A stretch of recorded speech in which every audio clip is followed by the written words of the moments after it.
Connecting the Jamaican diaspora abroad and at home.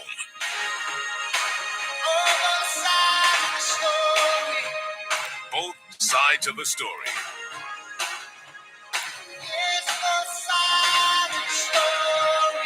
Both sides of the story, highlighting the positive role of the Jamaican diaspora.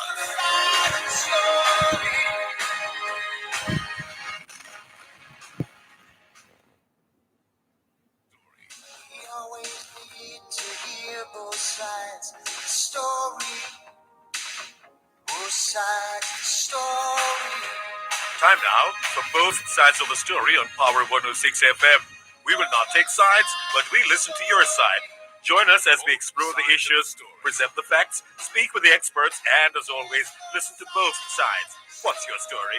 Tell us on Both Sides of the Story. 922-4112, 922-4113, 922-4114, and 922-4115.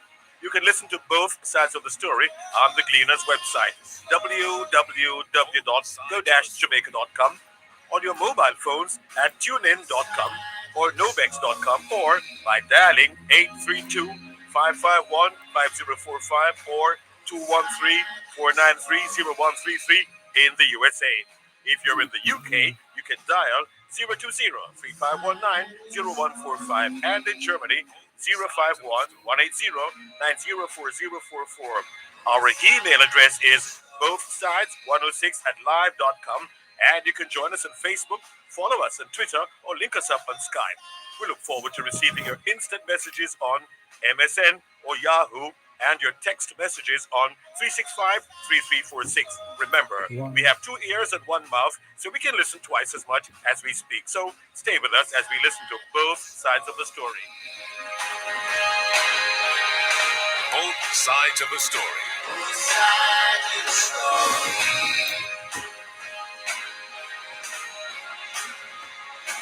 Both sides of the story.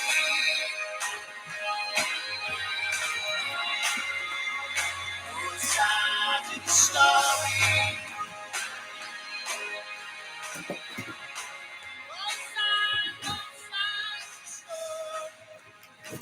Both sides of the story.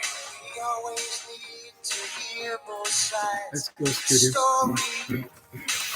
Both sides of the story. Yes, power.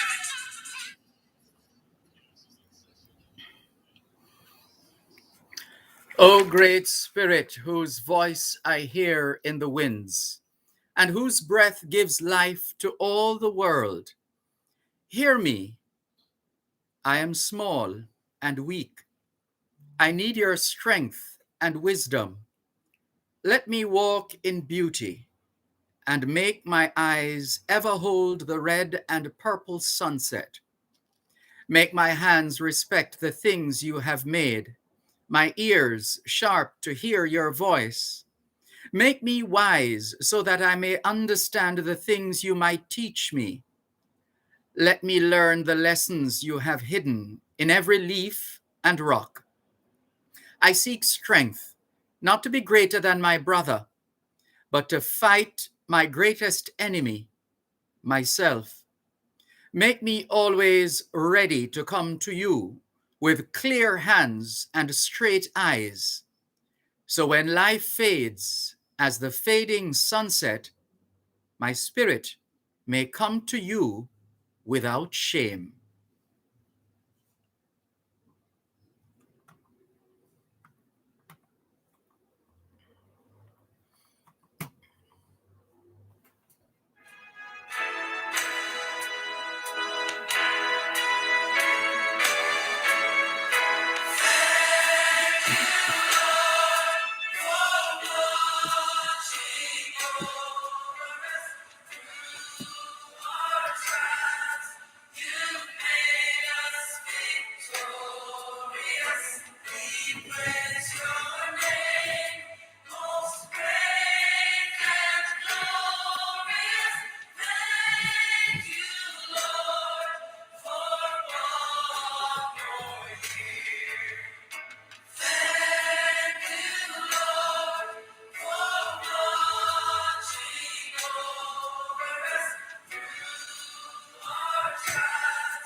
It's the International Decade of Healthy Aging, the International Decade of Ecosystem Restoration, the International Decade of Ocean Science for Sustainable Development, the Decade of Action for Road Safety, and 2022 marks the start of the UN International Decade of Indigenous Languages. It's the fourth day of the first month of 2022. The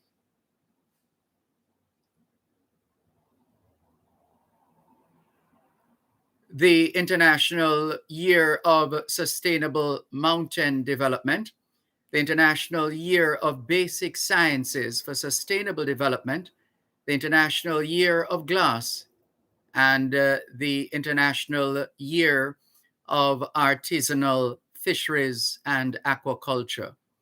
Here in Jamaica, the month of January is being observed as Earthquake Awareness Month and Soup Month. Meanwhile, in the United States, January is Human Trafficking Awareness Month and Mentorship Month. Day of Martyrs of the Colonial Repression is being observed in Angola. It's the head of state's birthday in Samoa. Independence Day in Myanmar, Burma.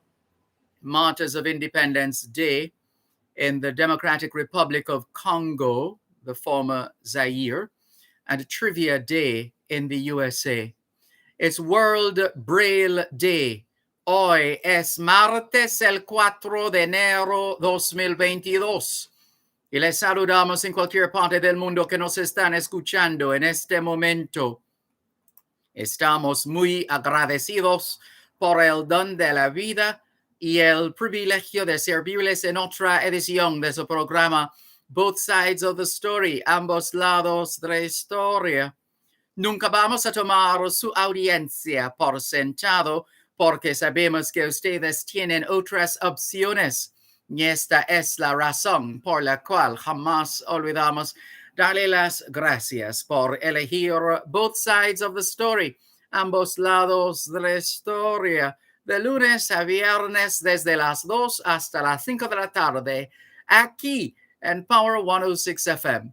La misión continúa para educar, capacitar, iluminar y estimular el espíritu empresarial. Bienvenidos.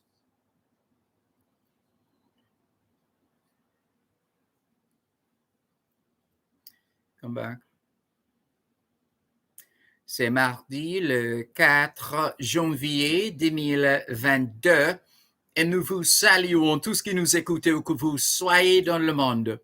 Nous sommes reconnaissants du don de la vie ainsi que du privilège d'être à votre service pour une nouvelle édition de votre programme Both Sides of the Story, le pour et le contre. Nous ne considérons pas votre fidélité comme l'industrie parce que nous savons que vous avez l'embarras du choix. C'est pourquoi nous n'oublions jamais de vous remercier de choisir d'écouter Both Sides of the Story, le pour et le contre, du lundi au vendredi de 2h à 5h de l'après-midi sur notre antenne Power 106 FM. Nous continuons notre mission d'éduquer, d'habiliter, d'éclairer et d'encourager l'esprit d'entreprise. Bienvenue.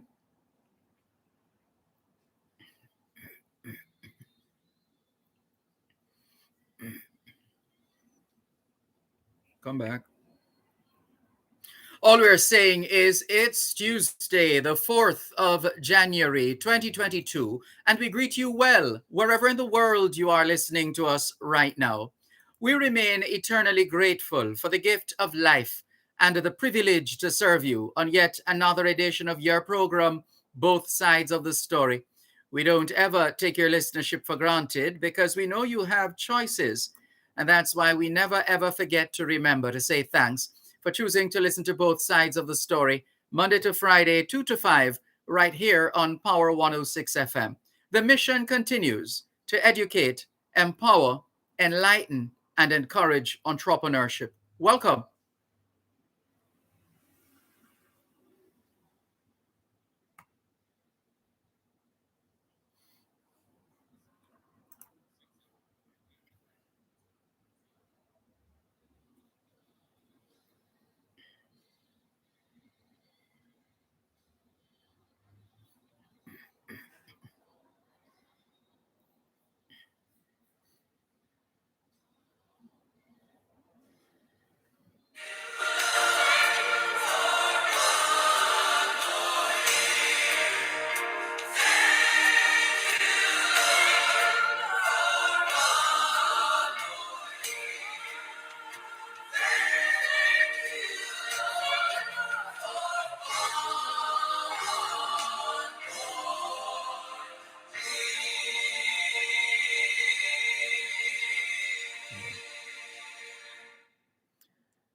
We started out this afternoon with a piece entitled An Indian Prayer by Chief Yellow Lark Lakota.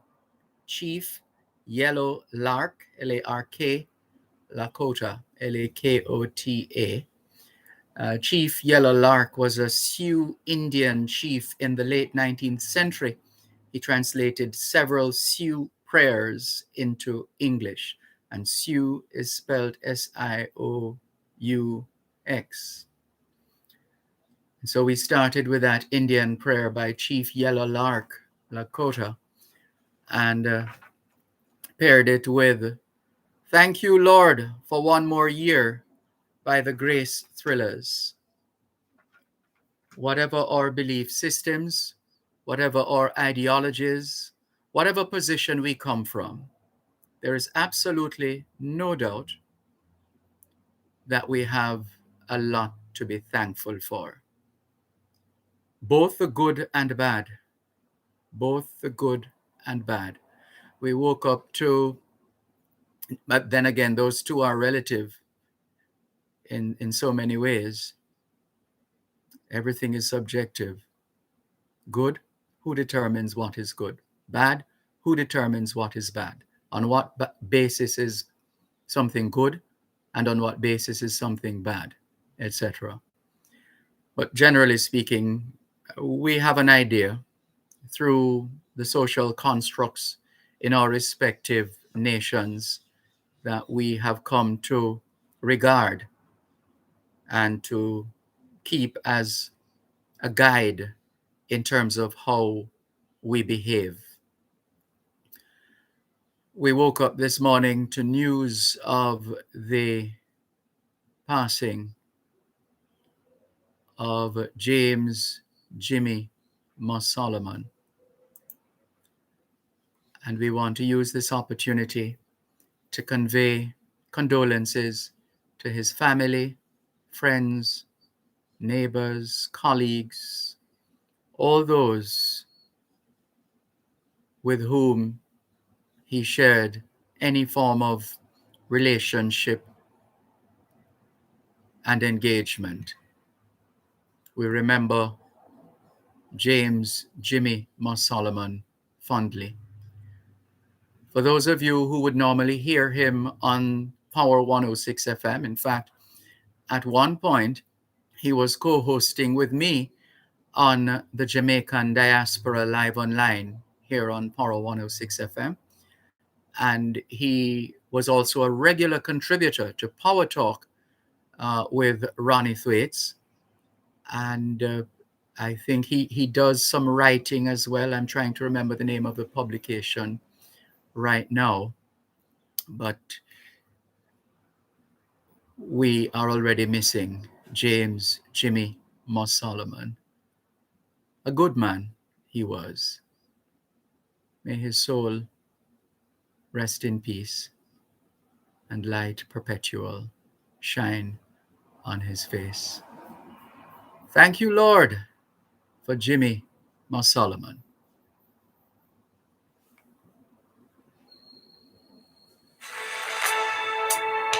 Lord, oh Lord, bless all the children, keep them safe and warm. Guide their every footstep, protect them from harm. They are the future.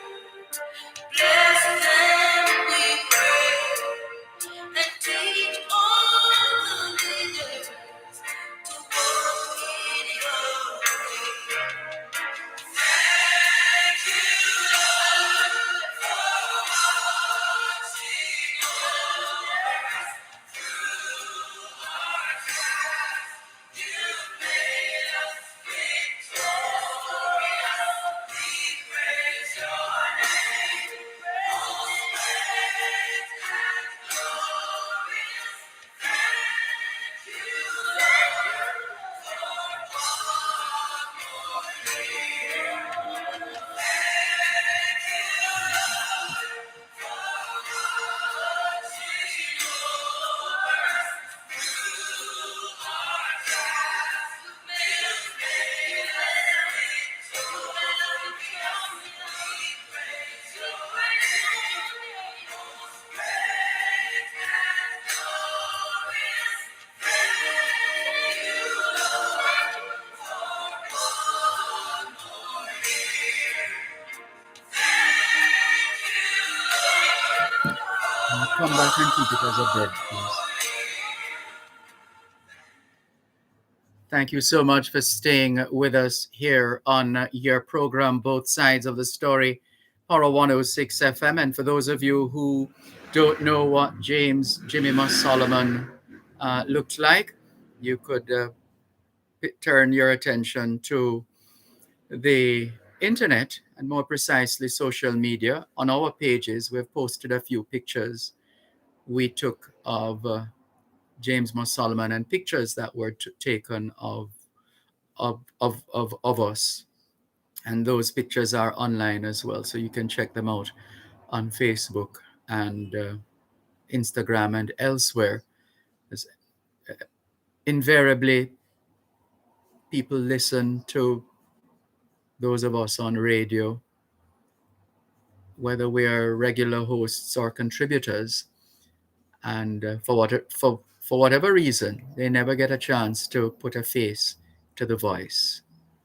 And that's the opportunity the postings provide, the postings of pictures of the late Jimmy Solomon. There's a story that was just sent out by the Jamaica Observer. U.S. Navy veteran shot at party in St. Anne seeks help to pay for medical flight home. A Jamaican woman is raising funds for a medical flight home to South Bay, California, in the United States, after she was shot during a party held in Old Folly, Discovery Bay, St. Anne, on Boxing Day. Camille Carter Jones and her husband Christy Jones were on holiday in their native homeland, Jamaica, when tragedy struck just after midnight, Monday, December 27. Carter Jones was among 5 people shot after a gunman opened fire at the party, later resulting in the death of 2 people, 23-year-old Tamara Kelly of Old Folly, Discovery Bay, and 21-year-old Roger Linton of a Trelawney address. Carter Jones's husband, Christy, told ABC 10 News that his wife would require an air ambulance to return home to California. She was shot in the knee and thigh, fracturing her femur, the report said. And that's a particular part of the, it's the bone of the thigh, the femur, the bone of the, it's spelled Femur, femur, the bone of the thigh or upper hind limb articulating at the hip and the knee. However, doctors have informed the Jamaican American that she cannot fly commercial and therefore requires a medical flight, as it would be very risky and could affect the gunshot wounds. What a thing. So he and his wife have turned to crowdfunding website GoFundMe to raise between 20,000 and 25,000 US dollars for the medical flight.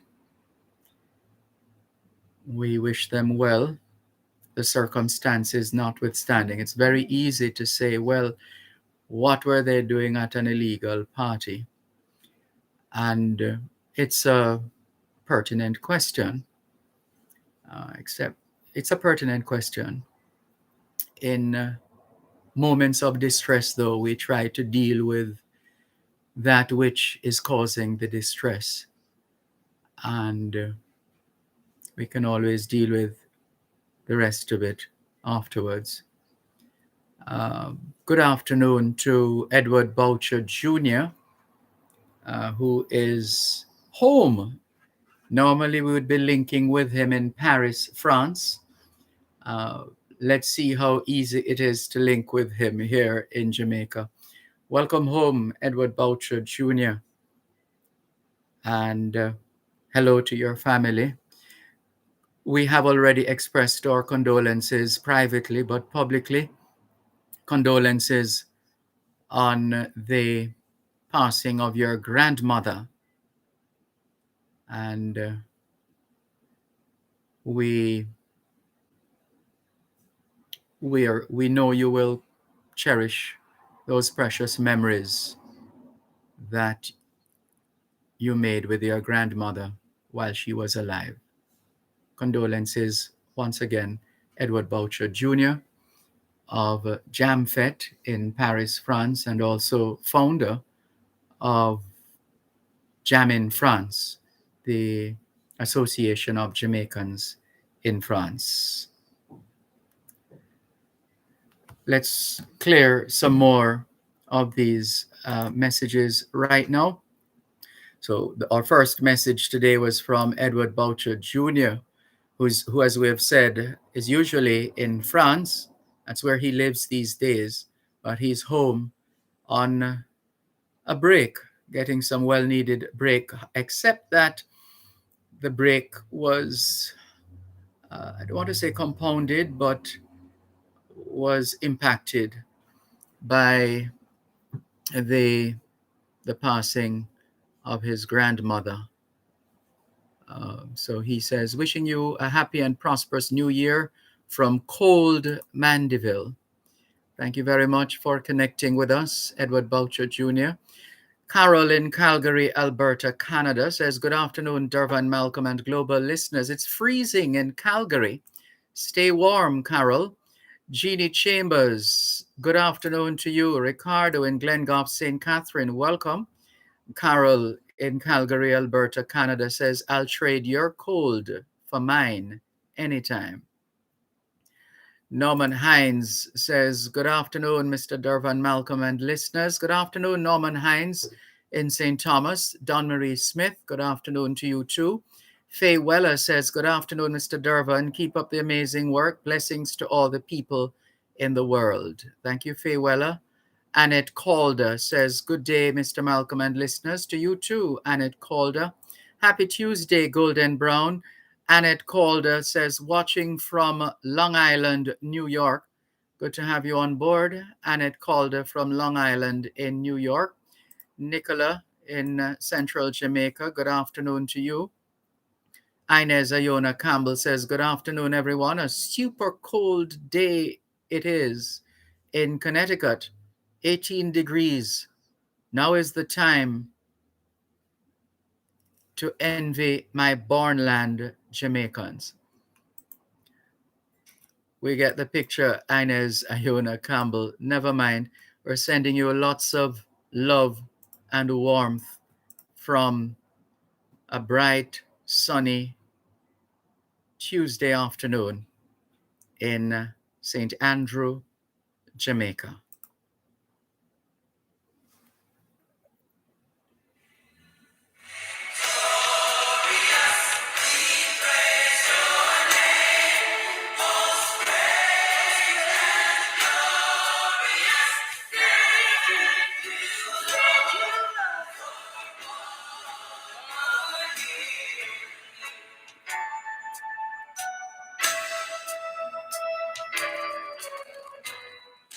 You're listening to Power 106 FM. The time is now 2:30. Waiting. Waiting on your receivables. Waiting to purchase raw materials to fulfill your next order. Waiting to get paid for goods already sold. 60 days. 90 days. Invoices way past due. What if you could be insured for up to 85% of your domestic and foreign receivables? So that if you don't get paid on time, your biggest priority, your business, will not have to wait. Trade credit insurance. Insurance worth having. Credit without waiting. Exim Bank. By helping businesses, we save lives and livelihood.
Let's go.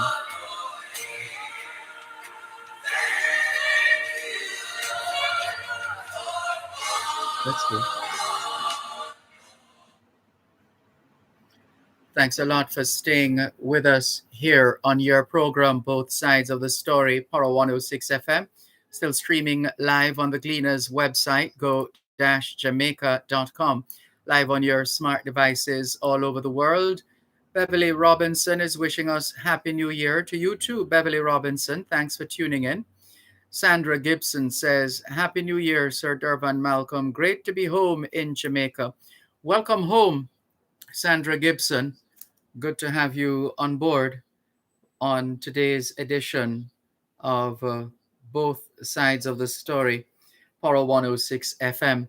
Sandra K. Gibson, and that's GIPSON listeners, is the National Executive Board Member at Large for the National Council of Negro Women Incorporated. I'm not sure if her position has changed. She could update us. Please do. Sandra Gibson, although you're enjoying the nice Jamaican breeze, as you tell us on Facebook Live. Welcome home. Happy New Year to you too, Kenneth Cameron. It's good to see you on board. Thank you very much for making it both sides of the story here on Power 106 FM. This is Jamaica's 60th year of independence. We're counting down the days to the 6th of August 2022, Jamaica 60. And as usual, we've been combing through the archives, and we have found a story in the Gleaner which gives us an idea of the issues that were put on the table in the discussions to do with independence and Jamaica's constitution. And so we thought we'd share a bit of that information with you, and we'll be doing a lot of this in this the year Jamaica turns 60. So the story that we have from 1962 let's go to that. 1962 it was, right? So first of all, it was on the 3rd of January 1962, the Gleaner reported that 34 individuals and organizations had been invited to appear before the Joint Committee of the Legislature on a constitution for an independent Jamaica. So this was the start of deliberations on a constitution for independent Jamaica at a public session which was due to start at 10 o'clock on the morning of the 4th of January 1962, and it would last until 11 o'clock in the night. The committee itself started sitting on the 3rd of January 1962 in private under the chairmanship of the Premier, the Honorable Norman Manley QC at Gordon House.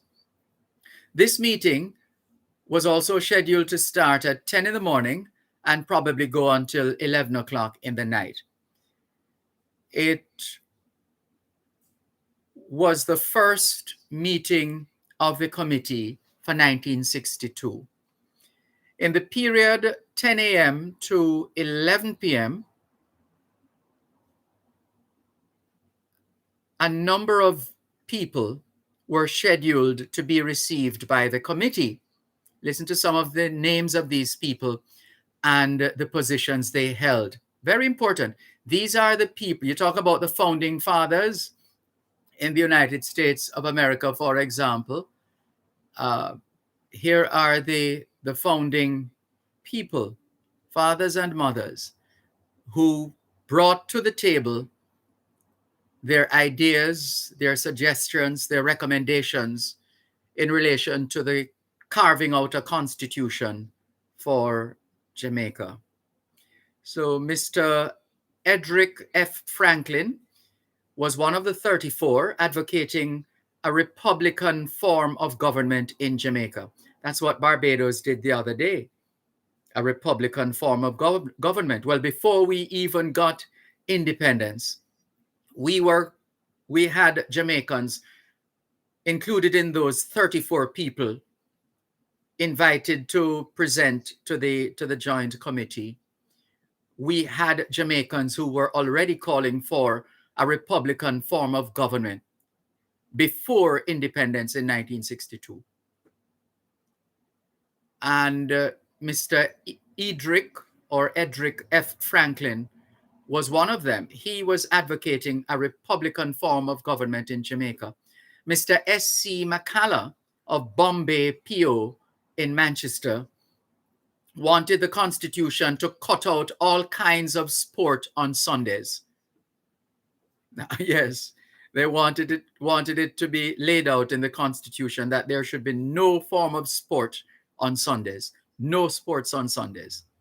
Miss Beverly Philpotts of Highgate, St. Mary,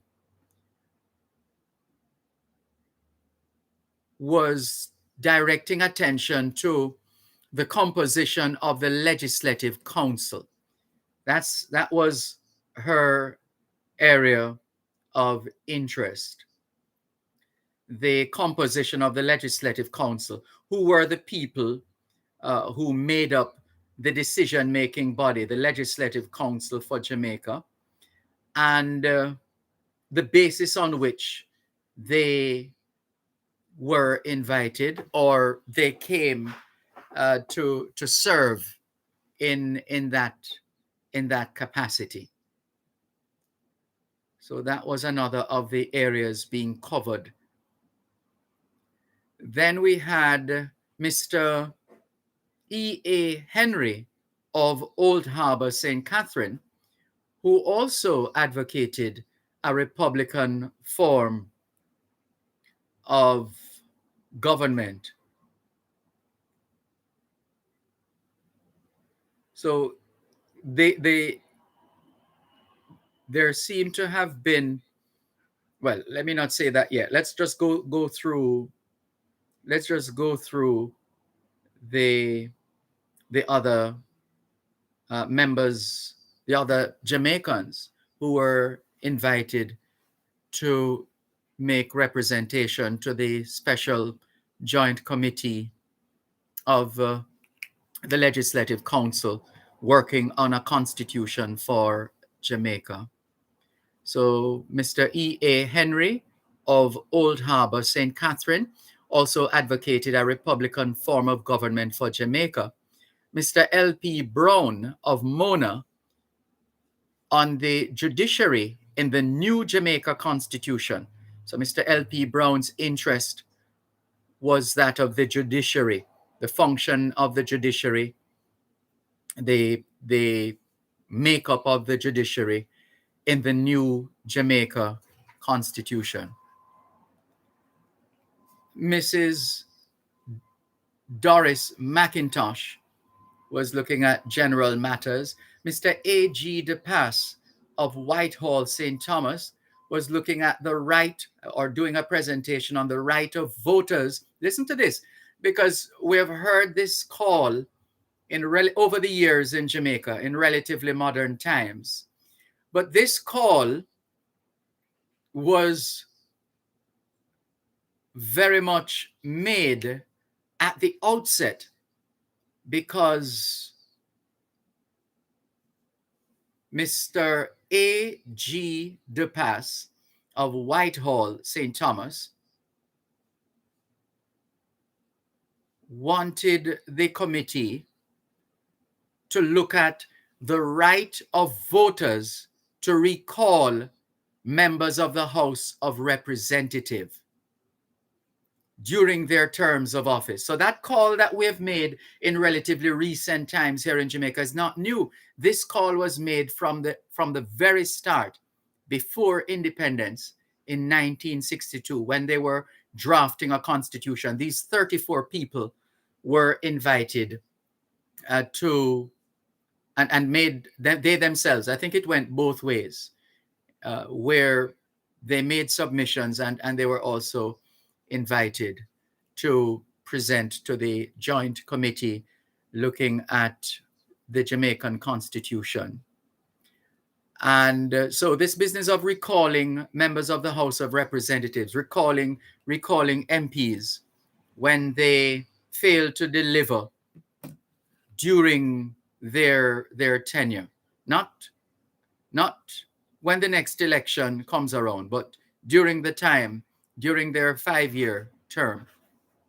We're going to come back to that bit of information with respect to the Jamaican Constitution and how these individuals and institutions, organizations, and institutions came to be a part of the crafting of a constitution here in Jamaica. We're going to come back to that, but first, let's connect. We did announce him earlier on. Let's connect with Edward Boucher Jr. of Jamfet and Jam in France. He's a Jamaican from the parish of Manchester who has been living working and doing business in France and looking to strengthen trade relations and related matters between the two countries. And so, since he's in Jamaica, we're not going to greet him in French. We're going to say Wagwan, Edward. Wagwan, Eddie. Welcome home. Hello? Not yet?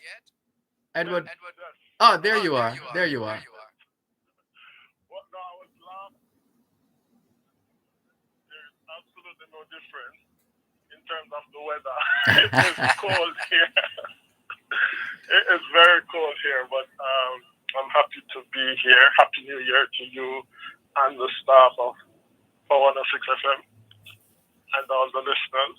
Happy and prosperous New Year to everyone. We thank you very much and wish you and your family the same.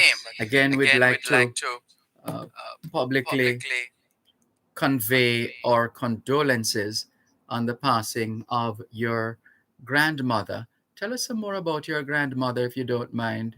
If My grandmother, she's Isime Dixon. So Isime, so from you hear the name, you know it's from a long way back. She was 95 years old, and from Saint Elizabeth, from two districts. Sorry, just a moment. Didn't realize we were this close to the break. Let's take the break and come back. 2:46 on Power 106.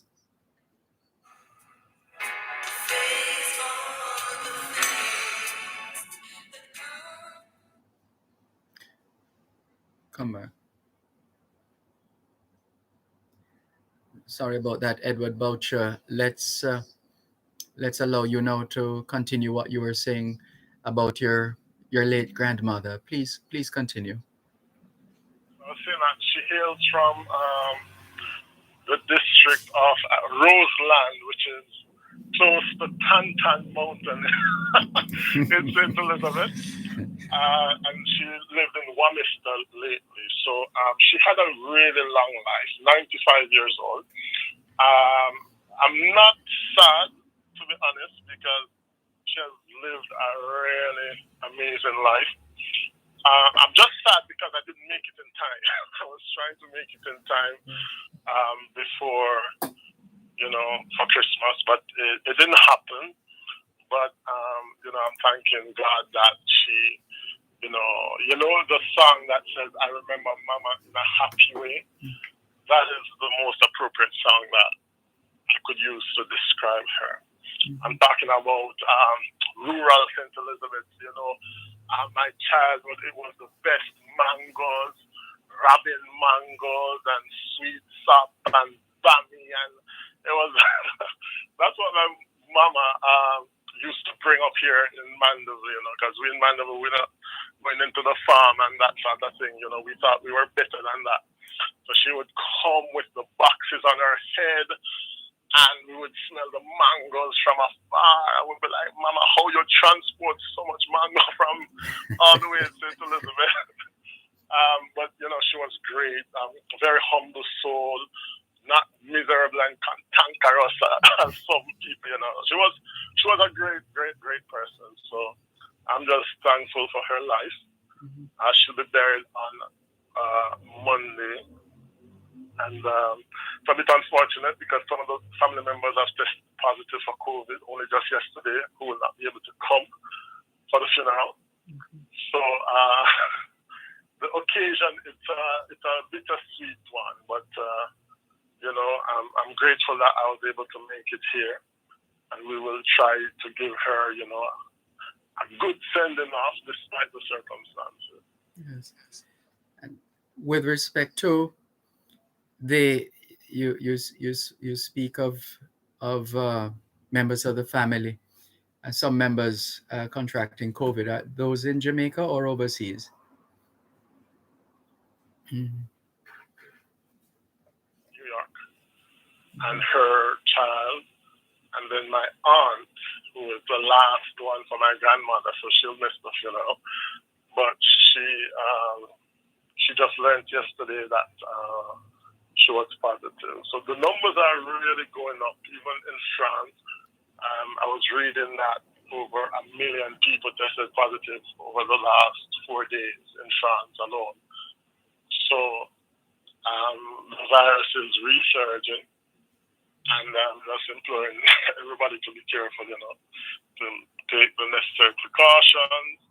I'd recommend the boosters and the vaccines, but I know some people are not very pro-vaccine. But irrespective of what you believe, try and, take the necessary precautions, social distancing, washing hands, as often as possible.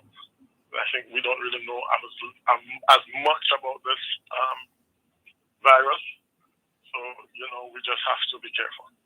Mm-hmm. Yeah, no question about that, Edward. No question about that. We have to be careful. So, at the time you were leaving France, what were things like in terms of was the Omicron variant at that time active? Yes, they did say, because I left France on Christmas Day, to be honest, and they did say at the time that was the most active variant in France at the time, and it was extremely contagious. So the numbers haven't been, well, yes, I knew that they were into the 5th wave in France, which I said on the last program, but these figures of over 200,000 contaminations per day, even at the height of COVID, we didn't reach these numbers, these figures. So, I mean, yes, a lot of people, took their eye off the ball, but it seems as if this is a very contagious variant as well. So, it's very important to remain vigilant. What are your impressions of how your fellow Jamaicans in your parish of Manchester, and in particular the town of Mandeville, been operating? What are your impressions of what you have seen, heard, and experienced so far? Honest with you, it seems as if a lot of people are taking it seriously in Mandeville. Most, as a matter of fact, not most, every store I enter, there's somebody there who is forcing you to make sure that you sanitize your hands. So that is great, because we don't do that in France.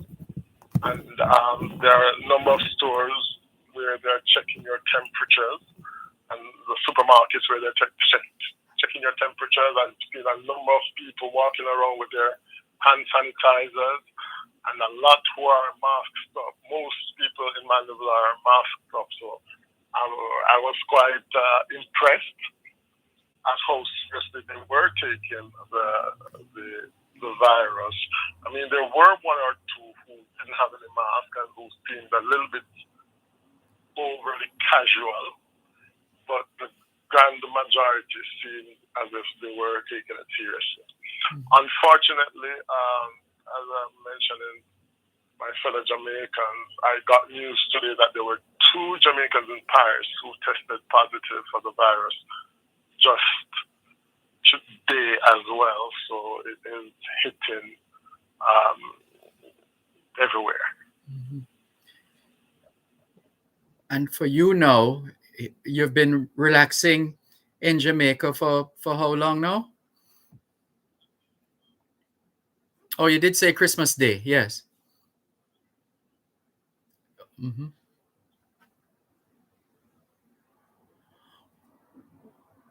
What was that journey like, given all that's been happening globally? I found that when I left France, it was very casual in terms of even at the airport. Yes, I was told that I needed the vaccine and I needed a test, but I boarded the flight. Nobody checked my vaccine. Nobody checked my my COVID test. So that was quite surprising. I was in the US for 2 days. When I came back from the US to Jamaica, nobody checked my test in New Jersey, where I flew from. It wasn't until I got to Kingston that there were people not Kingston, sorry, Montego Bay, where we saw the airport officers. They were testing people's temperatures, checking their vaccines and their COVID tests, and actually forcing people to sanitize their hands. So I was very impressed when I got to the airport, Sangster International in Montego Bay, because they were taking it very seriously, telling people to keep their distances, etc. But that I did not see neither in France nor the US on my way here. So you could see where people could slip in, if their tests are positive. As a matter of fact, I know of one nurse in New York. Somebody who wanted to come to Jamaica tested positive, and she was telling the person to still travel, just use one of their older tests and travel. So I was very shocked, because I'm here thinking that you would think that the health officials would be, okay, you're positive, you need to isolate, stay at home, etc. She was there telling this person to just use one of your old tests and go to Jamaica. So a lot of people are not taking it as seriously as they should, and it is quite disheartening given the efforts that, our nurses and doctors have to be supplying to try to defeat this thing. So it's that's unfortunate. That was very unfortunate. How would you characterize 2021 for the Jamaican community in France? What kind of year was 2021 from your vantage point? And once you have done that, we could perhaps look at 2022, your outlook for the Jamaican community in France. One was for me, that very unpopular festival song. I think it was 1989, She's, and it was called Stop and Go. yes, Yes, man. man. I remember that. One of these like that songs, at times we thought that, okay, we had gone through the woods and we were going on to greater projects, and then, a new wave came and everything was, all our plans were thwarted, and we had to wheel and come again. So it was a frustrating year because we had so many plans and a lot of them did not materialize. We did manage to do a number of things. For example, we were able to do a smaller version of our Jamaican Cultural and Commercial Expo, which we did in December. A lot of people passed through, but they didn't really stick around because we chose a smaller venue, and given the circumstances, so they came, they looked around, they saw, the Jamaican displays, but, they stayed 2, 3, maybe 5 minutes. So it was good that we were able to still have that event, but we weren't able to really sell the culture the way we wanted to. And so we're hoping that for 2022, we will be able to do something a lot bigger, given that it will be Jamaica 60. And we want Jamaica to shine in France, for her 60th birthday. We want it to be a year filled with activities. We're not yet clear as to how things will be, because a number of new restrictions have been made in France.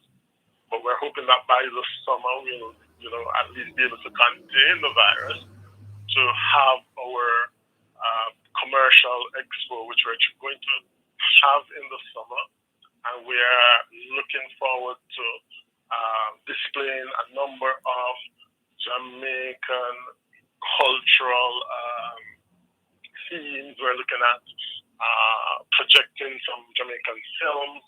We're looking at having some lectures on Jamaican history and politics. Just a moment, Edward Boucher. We need to take a break. Edward Boucher Jr. is our guest on both sides of the story of Jamaicans at home and abroad. He's at home. He's in Jamaica right now in the parish of Manchester. More in a moment. You're listening to Power 106 FM. The time is now 3 o'clock. It's the show that engages you with stimulating and intriguing discussions to spice up your night. It's Dear Pastor with Reverend Dr. Aaron Dumas, Mondays to Thursdays from 10 p.m. until midnight. Hello, Pastor. Yes. Can I ask you a question? Well, you may ask me a question. I may or may not answer. Hear pertinent advice and share your thoughts on topical issues, relationship matters. Get the answers you need for your burning questions. It all comes together on Dear Pastor with Reverend Dr. Aaron Dumas.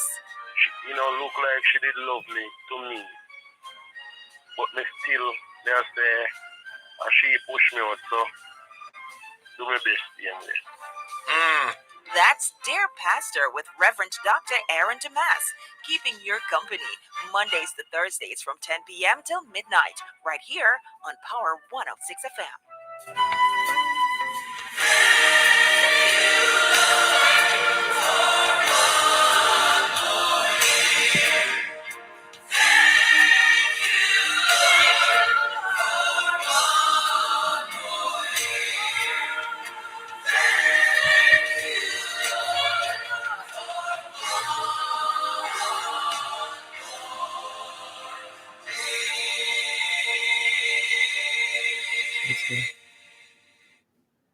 Edward Boucher Jr.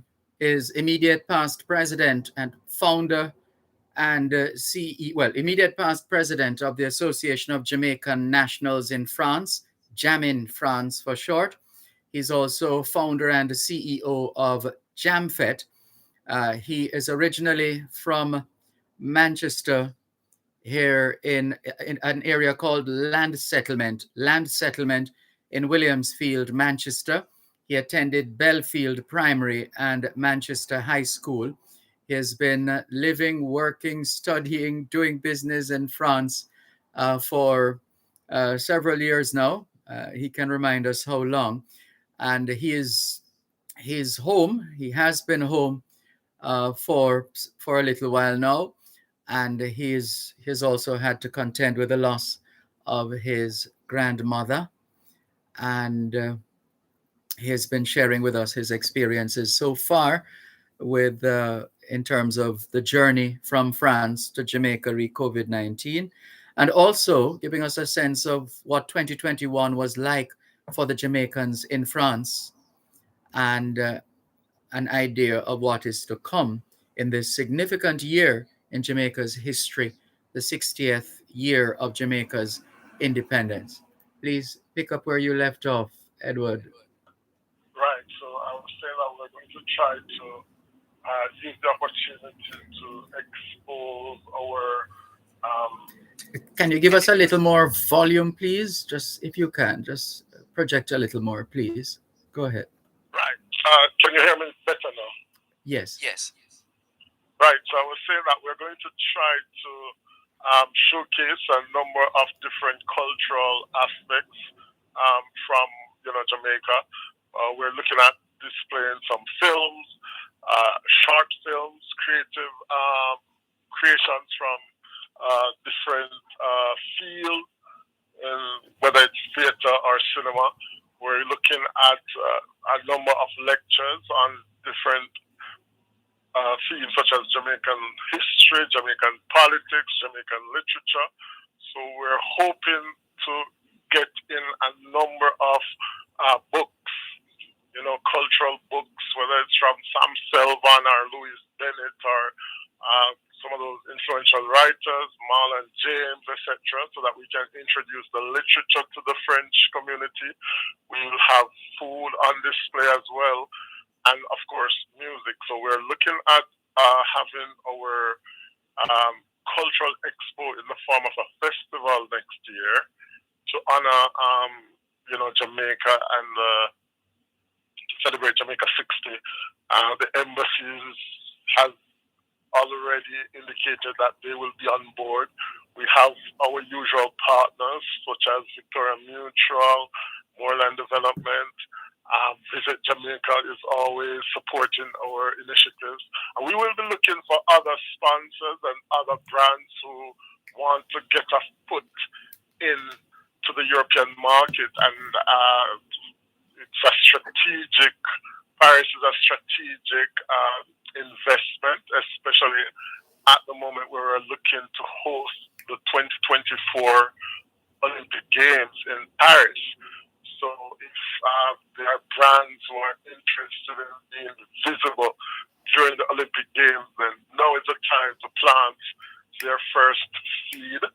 So we're looking forward to different Jamaican brands who, even if they're not able to send representatives, Dervan, to Paris, you could send us your products, your sample products, so that we can introduce your products to the French people. And when I say France, we know France is probably the most diverse country that there is, because France has a territory in every major water, whether it's the Pacific, the Atlantic, the Caribbean. There's a French territory all over the world. So Paris is a melting pot of culture, and there are a number of. I attended recently. There was an event in Paris called Raw Dancehall Weekend, where there were some teachers, dance teachers from Jamaica, who came and they were teaching, conducting workshops in Paris to dancers, Parisian dancers, and those who love the Jamaican dancehall. And the event had about 200 dancers who were learning how to dance Jamaican dancehall. So the reach is quite important. The opportunity is great, but we just need people who, will get on board the Jamination train of Europe in Paris, and let's do it. We need to make sure that for 2024 we strategically position our brand so that when people come from all over the world and our athletes are dominating, they can see and recognize Jamaica as not just running, but we have brands, we have manufactured goods, we have textile, we have art and craft and different things that could appeal to the different buying public. So that's what we're looking at doing for Jamaica 60 in Paris. All things being well. Sounds very exciting. Something to look forward to. In the meantime, though, to what extent would you say, remind us, how many years since you've been studying, living, working, trading in France now? 2022 will be my 20th year. 2022. I came to France in 2002, September 2002. This is my 20th year. The line is not cooperating. I wonder if you could go back to your original position or get a little closer to a window or a door. And let's see. Go ahead, please. Yes, I was saying that 2022 will be my 20th year in France. 20th year. I came to France in 2002 as a language assistant, English language assistant. I worked as a lecturer, I worked as a teacher, educator in the association, entrepreneur. I've seen it all in 20 years. And to what extent would you say uh, Jamaica has infected, in a good way, has infected France uh, in terms of influence, in terms of presence, in terms of involvement in any way, shape, or form in that space? So you're not going to go into any cafe that is playing music and not hear Jamaican music, whether it's Spice or Bob Marley or some of the newer singers. Vibes Cartel, people are always asking where is Vibes Cartel, is he still in prison, things like that. So, in terms of the music is far reaching. In terms of the sports, especially last year when Elaine Thompson was dominating, a lot of people, were asking questions about her, asking questions, oh, she's the new Usain Bolt, she has a new world record, things like that. So there is a lot of interest. I've seen at a number of our events where we're not able to contain the demand. I remember the first brunch we had over 300 people in the queue. We turned idiot because we don't know where people were waiting for the food. We couldn't serve them because we had a team of about 4 people. And we're looking at the queue that is just stretching down and down and down. And we're like, oh my God, how did so many people know about this event?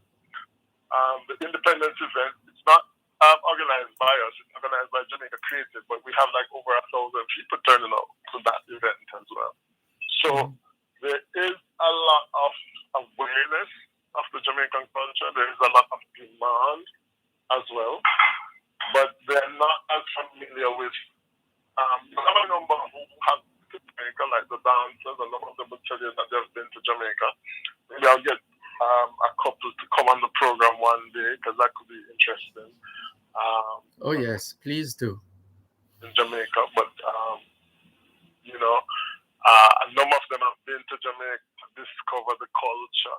We're not talking about the all-inclusive culture. We're talking about the real Jamaican culture. That's one of the things that you find with French tourists. They don't just want the all-inclusive experience. They want to know more about the day-to-day culture. They want to ride the country bus and they want to visit the yam farm and things like that. That's more the French. They're more cultured in that regard. So there is a lot of interest. I know, for example, there's a French group that's organizing a trip to Jamaica, and they have done it a number of times where and it's these girls dancers as well. They organize, like, I think it's April, 20 days of Jamaican experience where they go to the different parties and the different places all over Jamaica to experience the culture. So it's really kicking off. It's really kicking off. And the diaspora in France is growing as well. The Jamaican diaspora in France is growing every year.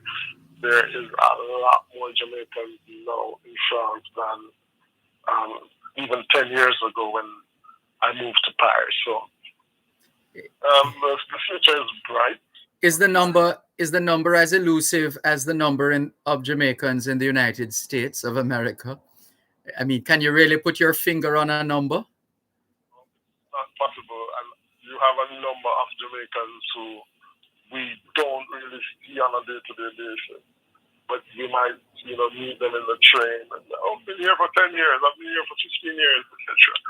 So that's one of the things that the association had helped to do, to federate a number of Jamaicans who are living in France, because there's France in terms of Paris, but there's also all over France. There are Jamaicans in Bordeaux, I know of Jamaicans in Marseille, there are Jamaicans in La Rochelle, there are Jamaicans in North Sea near to Luxembourg.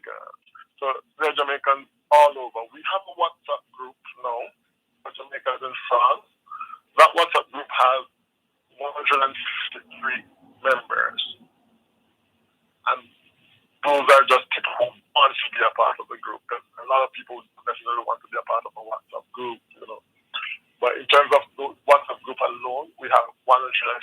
embassy members.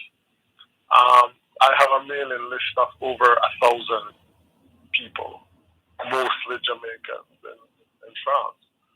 So it's difficult. I think the embassy is trying to encourage Jamaicans here to register with the embassy to sort of get an idea of how many Jamaicans are in France. But I'm not sure how well that project is doing at the moment, but there's quite a bit of us here.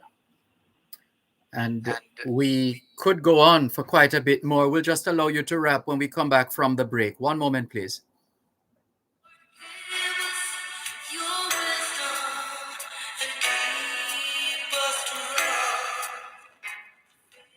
You're listening to Power 106 FM. The time is now 3:15. Tune in every Thursday at 11:30 a.m. to midday for your legal corner with Davia Walker Huntington during Power Talk on Power 106 FM. You can call our numbers 876-922-4112-5. The text and WhatsApp line is 876-279-8598. You can also send an email at yourlegalcorner106@gmail.com. Join Your Legal Corner for all matters in relation to immigration to the United States. Here Dahlia offer great legal advice on your immigration queries and concerns. Learn about the filing process, when to file, how to file, and how to prepare for the move. That's Your Legal Corner, 11:30 to midday, every Thursday right here on Power 106 FM.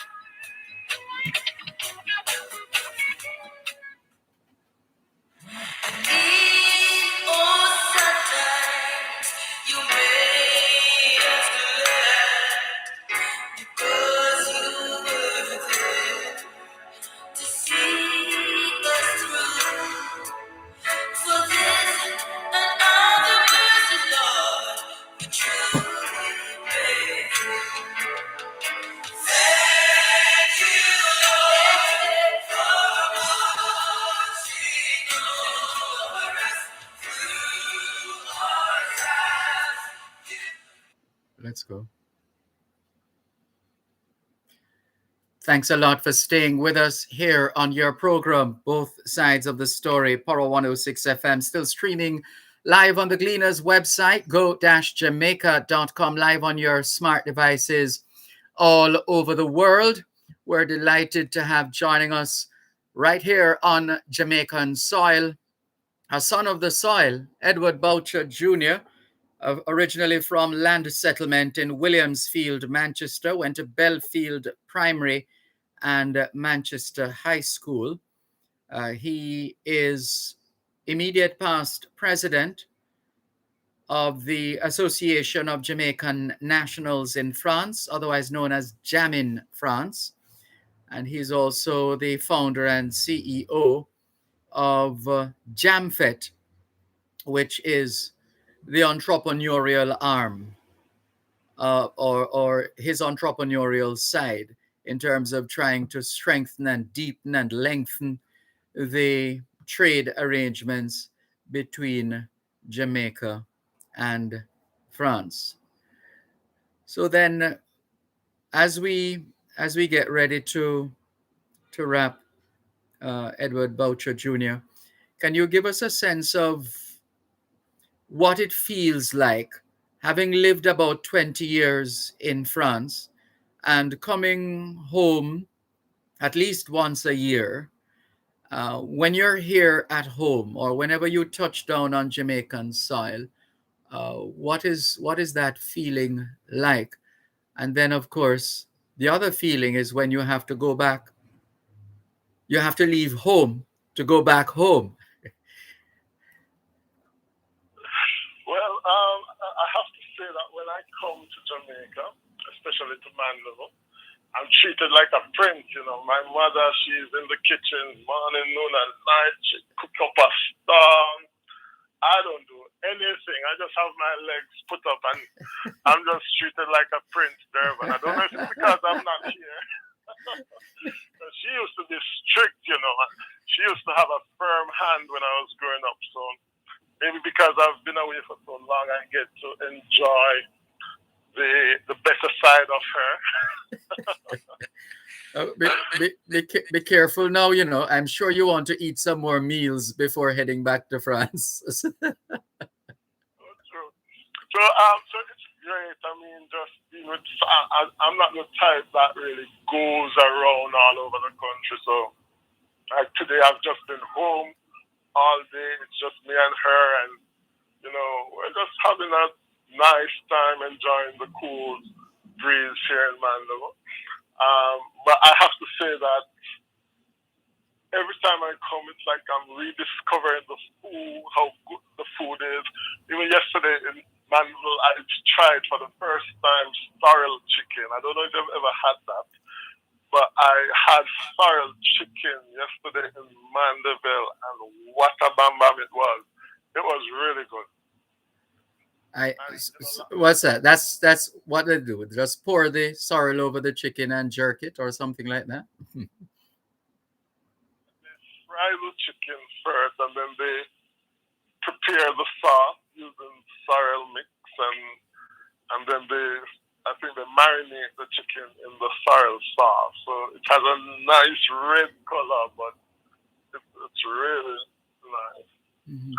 And then I have to try all the patties. I have to be like, okay, let me hop from juicy beef to taste to all the different patty companies, trying to see if they still have it, and just enjoying the food. It's always about trying to negotiate when you want to go back to see if you can cheat an extra day here or there. But it's always a pleasure coming. Always a pleasure coming and meeting old friends, seeing old faces. It's always a pleasure coming. And when you have to leave, you try to put as much as Jamaica in the suitcase.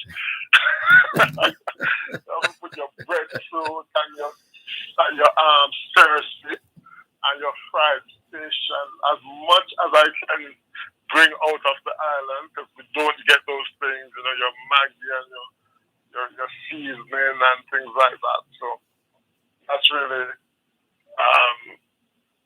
how I approach leaving the island. My sister always telling me to bring back chicken to her. I'm like, chicken? She's like, yes, it's not the same taste, So, man, there's no place like home. No place like home. I see Albert in Coconut Creek, Florida, wanting to be the first to wish you happy birthday when it comes tomorrow. He's already online saying, happy early birthday greetings to you. Fill joy your day tomorrow when it comes, he says. Yeah, Albert, always a faithful one, always listening in to Power 106. So greetings to you, Albert, and everyone. Thank you for the birthday, the pre-birthday wishes. Yes. I think in France, they're almost at midnight, so I've seen a few greetings coming in French. Good. So you will be spending your birthday in Jamaica at least before you head back, right? I'm here until next Wednesday, yes. Very good. Very good. All right. So we certainly want to congratulate you on all you've been able to achieve so far during your time in France, and a lot of it selfless work, working in the interest of Jamaica and Jamaicans at home and abroad, and indeed assisting the French in developing their taste or enhancing their taste for things Jamaican, among other things. In the meantime, though, for those who'd like to connect, it's always good as Jamaicans when we travel to know, apart from where the High Commission is or the Consulate General is located, but to have an idea of some of the key Jamaicans in that particular space, where they are, and what possible connections can be made when you are in the same space.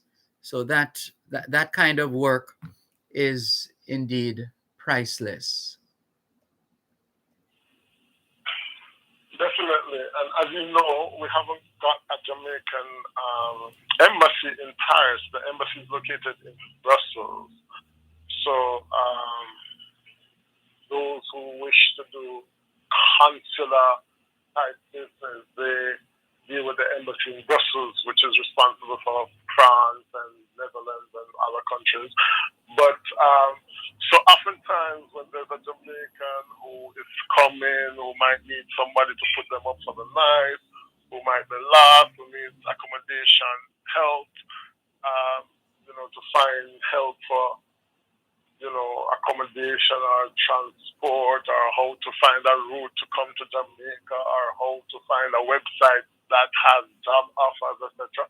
Oftentimes, it's the Jamaican community that's on the ground in Paris and in France that serve as the, information center, if you will. So people can contact us. There's a number of different entities. JamFet is a lot of it's business oriented, but also events as well. Because what we're trying to do is to spread the Jamaican culture through business and also to highlight some of those aspects of the culture that we're losing. So, for example, on our YouTube channel, we try to bring back a lot of old time Jamaica. We were talking recently about what Christmas used to be back in the days. The different activities, whether it's grand market or whitewashing the stone or fishing the balloon or things like that. So that's on our YouTube channel, but we're also present on all the social media platforms, which is at Jamfet, JAMFETE, and our email address is jamfet@gmail.com. We're currently working on our website, which is jamfet.com, and that's not yet ready, but you could contact us at jamfet@gmail.com, and we're very responsive. There's also the Association of Jamaican Nationals, Jam in France, that is still active. Of course, given that we've had COVID, activities have been, a lot fewer than usual, but Jam in France is still active. jaminfrance@gmail.com. You could contact them. And a number of people usually send us questions, Dervan, asking about, whether it's doing business in France or moving to France or doing school in France. So a number of people usually reach out to us, even from Jamaica. And I usually say to people, that they can consider France as an option. France is very cheap to study, whether it's a first degree or a second degree. It's 400 euros for the year to study in France. So if most schools now do French, so if you can speak a bit of the French language and you're interested in studying in France, then you could consider that possibility of studying in France. It's cheaper than the traditional destinations of the US and Canada and the UK, and it's just as rewarding. So, if people have questions, they can reach out to the community, and we try as best as possible to assist them. Well, we thank you very much for the work you continue to do in France, Edward Boucher. By all means, you've earned the break of being back home here in Jamaica for the time being. Enjoy it to the max, as we say. Thanks a lot for agreeing to eke out some of your time, just a little of your time, while you're relaxing here in Jamaica. Much love to you and your mom and the other members of the family, and I'll perhaps allow you to shout them out now if you so desire.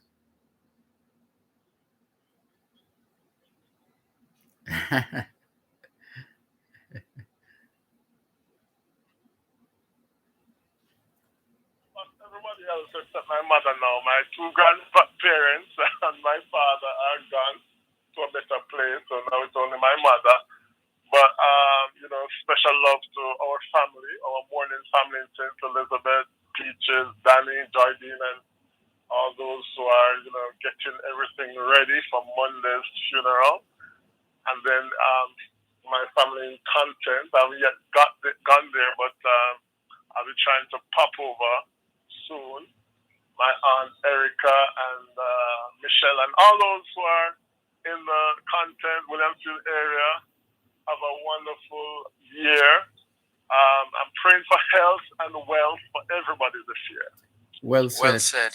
Well done. Thank you very much, Dervan, as usual, for this platform that has empowered so many of us overseas who are, doing Jamaican, promoting Jamaica, and, just need a tap on the shoulder sometimes to encourage us. Yes. And you and Power 106, you're always there for us. So thank you very much. Thanks a lot, Edward Boucher Jr.,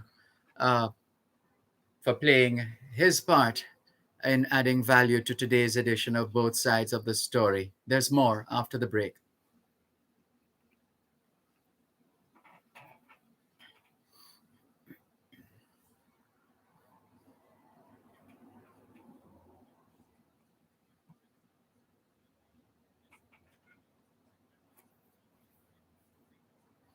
.331 on Power 106.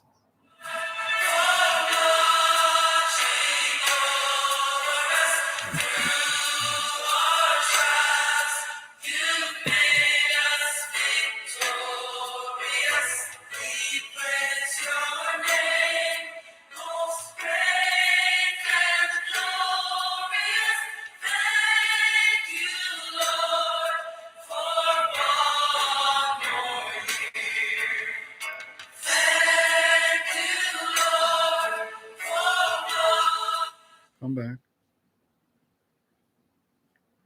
Just before we go to our next guest online here on your program, Both Sides of the Story, Power 106 FM, still streaming live on the Gleaners website, go-jamaica.com. Kenneth Cameron, thank you very much for your reply. Dr. Dunn in Skokie, Illinois says, good afternoon, Sir Ambassador Malcolm. Wishing you a very happy new year filled with joy, love, peace, prosperity, and good health. Sharing research literature, Omicron, 68% of people hospitalized have incidental COVID-19, not admitted for COVID-19, but tested positive. 45% of those with COVID-19 need oxygen compared to 99.5% of those hospitalized in previous waves. Dr. Dunn, thanks for the information from ScienceDirect.com. We'll share the details, further details with our listeners as the program progresses. Franklin Robinson says, Happy New Year to the Robinson family in Hope Bay, Portland. Happy New Year, Robinson family in Hope Bay, Portland, from Franklin. Sandra Gibson confirms that her new position, well, we'll properly introduce her in just a moment. Junior Jabari says, Happy New Year, Dervan. All the best to you too, Junior Jabari. Beveline says, good afternoon, Dervan. Have a wonderful day. Working from home, it appears I contracted the Omicron virus. We hope you'll get well soon. Beveline in Toronto, Canada. She says, hey, Dervan, I purchased a Digicel top-up for my friend who is still in Jamaica. The money is off my bank account. No credit to her phone. Digicel contact number is Crapola. Flo stole my money. And now Digicel, can you help me with a business contact number, please and thanks? Well, theft is a crime, isn't it? And if you have that kind of evidence of theft, then surely it needs to be reported so that the proper action will be taken. Of course, we know that's generally how we characterize that kind of situation when it comes on to the telecoms companies. But it seems to me you might want to get in touch with uh, with with Digicel or Flow or both of them, or you could write to the the Office of Utilities Regulation, the OUR, to register your complaint, and you can copy the Consumer Affairs Commission on that message as well. Couple of suggestions there for you, Beverly. Sorry to hear of your situation. Ranny Bell in St. Thomas, good afternoon to you. Kenneth Cameron says, wow, I always enjoy listening to your program. A wealth of information, loving it and your program. How do I follow you on the different platforms? Well, just type the name DERVAN and you'll find us everywhere. Facebook, Twitter, Skype, Instagram, LinkedIn, Messenger. We're ubiquitous. We're everywhere on social media. Just Google DERVANMALCOLM and you'll see what we're talking about. Beverline says Jamaican MP most deserve an F. And she's referencing, no doubt, her own experience here in Jamaica. After all, she has a house here in Jamaica. Albert says, Edward Boucher Jr., welcome home, though I'm not there. The weather is much colder in France, so Manchester's weather should be like summer for you. And there are a couple of emojis laughing their heads off. Kenneth Cameron was having some volume issues earlier on. Albert conveyed condolences to Edward Boucher on the passing of his grandmother. Rest assured she's resting well, says Albert. Velta Wilson says, good afternoon, Mr. Malcolm. Good afternoon, Velta Wilson in St. Thomas. Sophia Nemard is saying good afternoon as well to you too, Sophia Nemard. Beverline in Toronto, Canada, reminds us that her cousin is General Degree, who is from Manchester. And Angela in Toronto, Canada, is greeting us as well. Beverly Good Game is telling us that today is her birthday. Happy birthday and Happy New Year to you, Beverly Good Game. All the best. And Albert says, I'm sorry my wife didn't get to link up with Edward when she visited with a Haitian Jamaican team from Florida. The timing eluded them. Never mind. So it is. Let's hope and work towards other opportunities to get together and share. How about that? And learn from each other. Hello to Straight Shooter, who says, good day and all the best for the new year. I'm looking forward to this year to seeing Jamaica behaving like a country of blind justice, where those who deserve to be held accountable are not spared. Ronald Greer has sent us a message we're trying to figure out. SMHEDD says, enjoy yourself in my adopted land, my friend. I was in France, Monaco in 2008. I didn't enjoy myself at all, except heading to the Eiffel Tower. 7 boring days. Canada is much kinder, says SMHEDD. Thank you very much for your messages on YouTube via the Dervan Malcolm YouTube channel. Keep those messages coming in. And did we see there's a caller on our WhatsApp line, same as the text line, 876-365-3346. Good afternoon. Thanks for calling. Hi, good afternoon, sir. I tell you, Mr. Malcolm. Yes, Devin. What's happening? Yes, I have a problem. Yesterday I purchased some gas at a retail outlet, right? I paid by a card. I was using the first card that I used.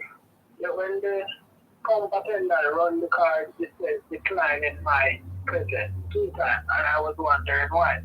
So I paid for the gas from a different card. About after 3 yesterday, I checked my email. I see where 2 messages from the first card bank that the first time the card run it declined, the second time it run it approved, but I didn't see any receipt come out.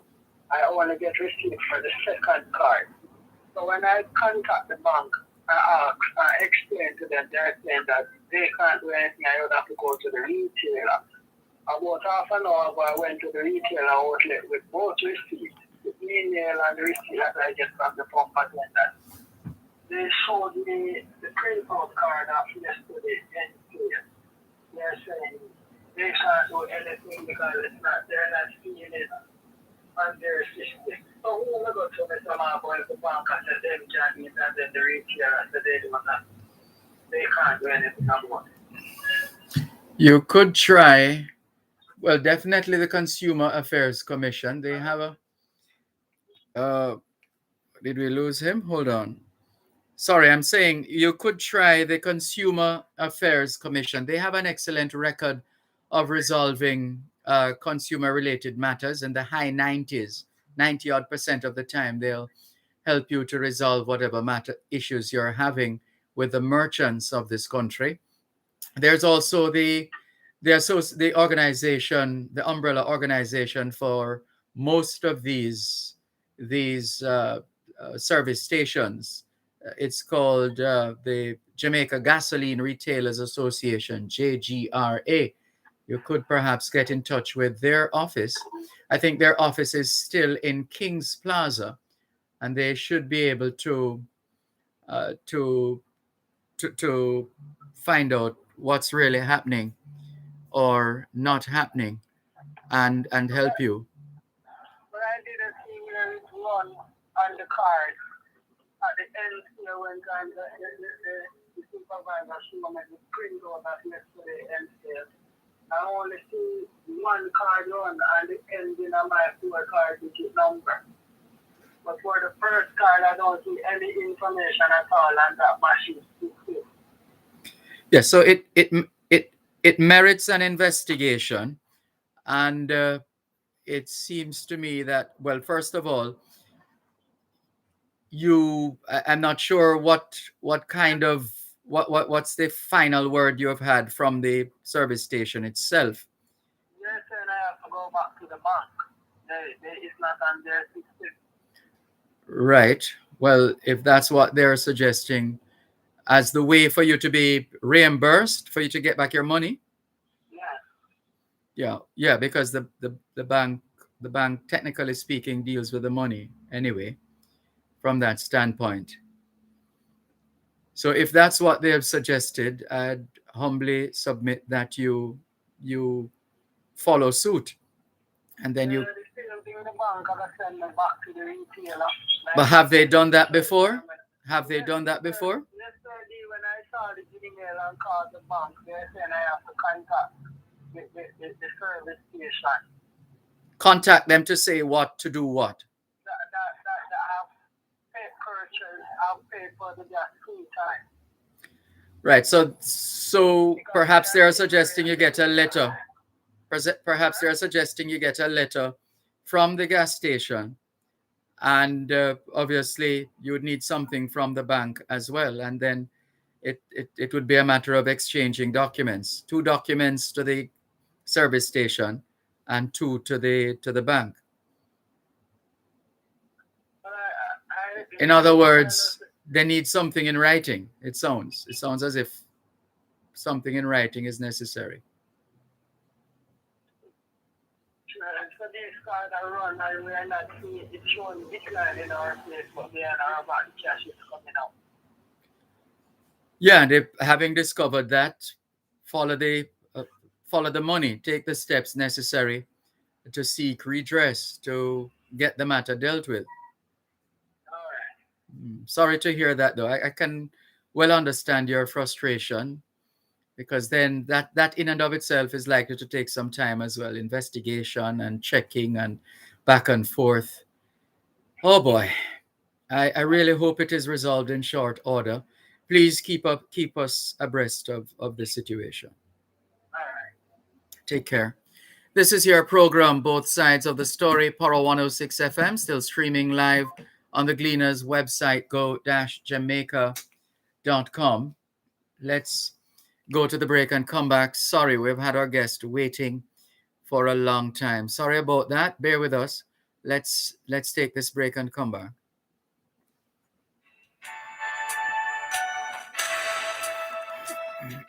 You're listening to Power 106 FM. The time is now 3:45. Hello, Jamaica. I am Death. Thank you for the great job sending me so many souls. Pedestrians, please continue staring at your phones while on the road, walking on the left when there's no sidewalk, and wearing dark colors at night. You've exceeded my expectations and my quota. Ward off death. Obey the road code. A message from the Road Safety Unit.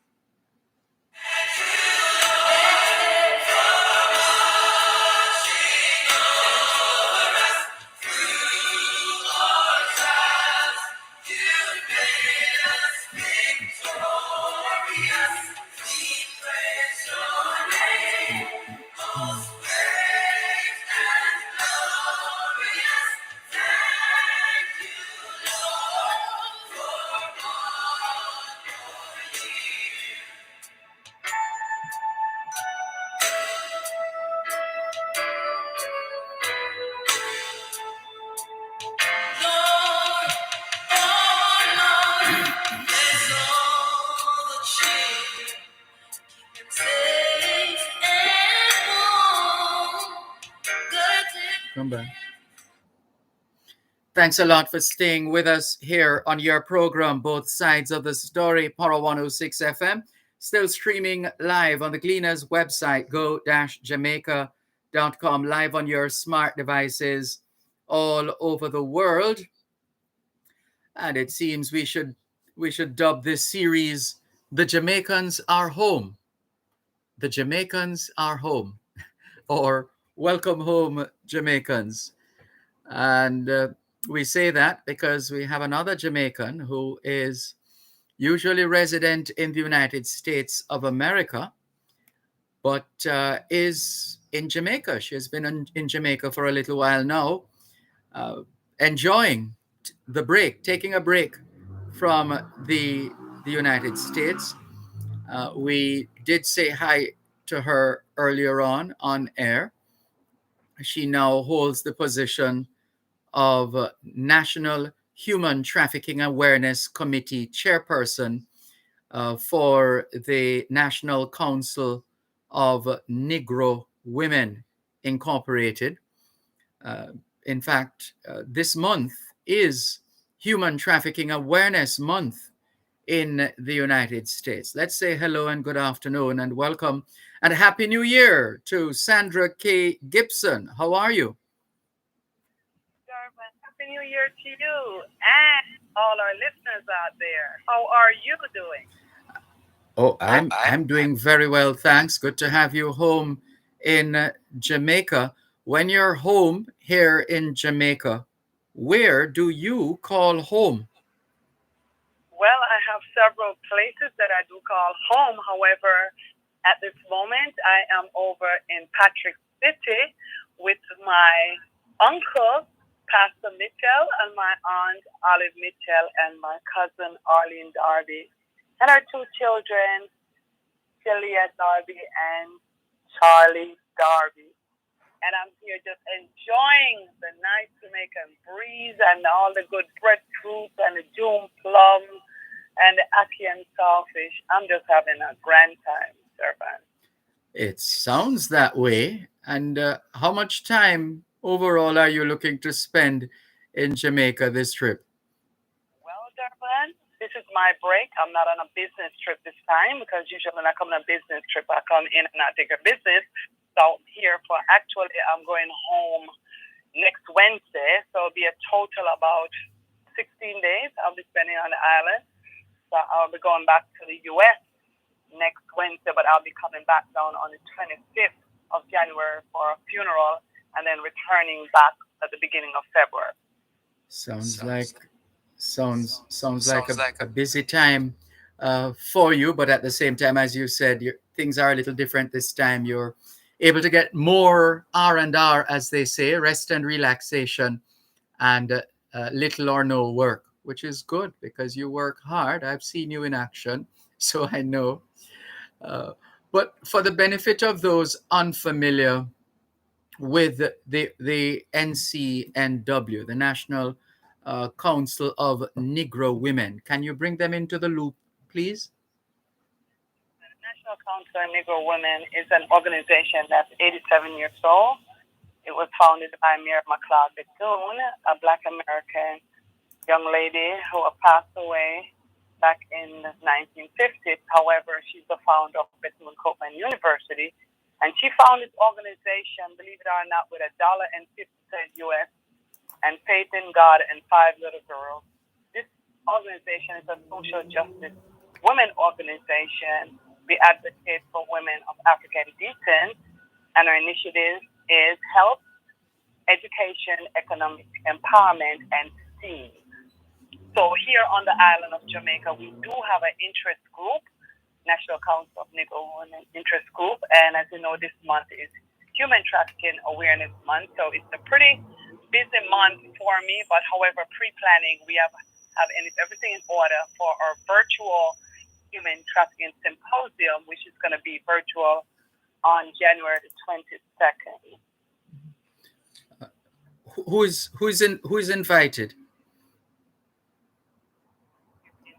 We will be streaming live on Facebook, and we also will be streaming live on YouTube and on Zoom.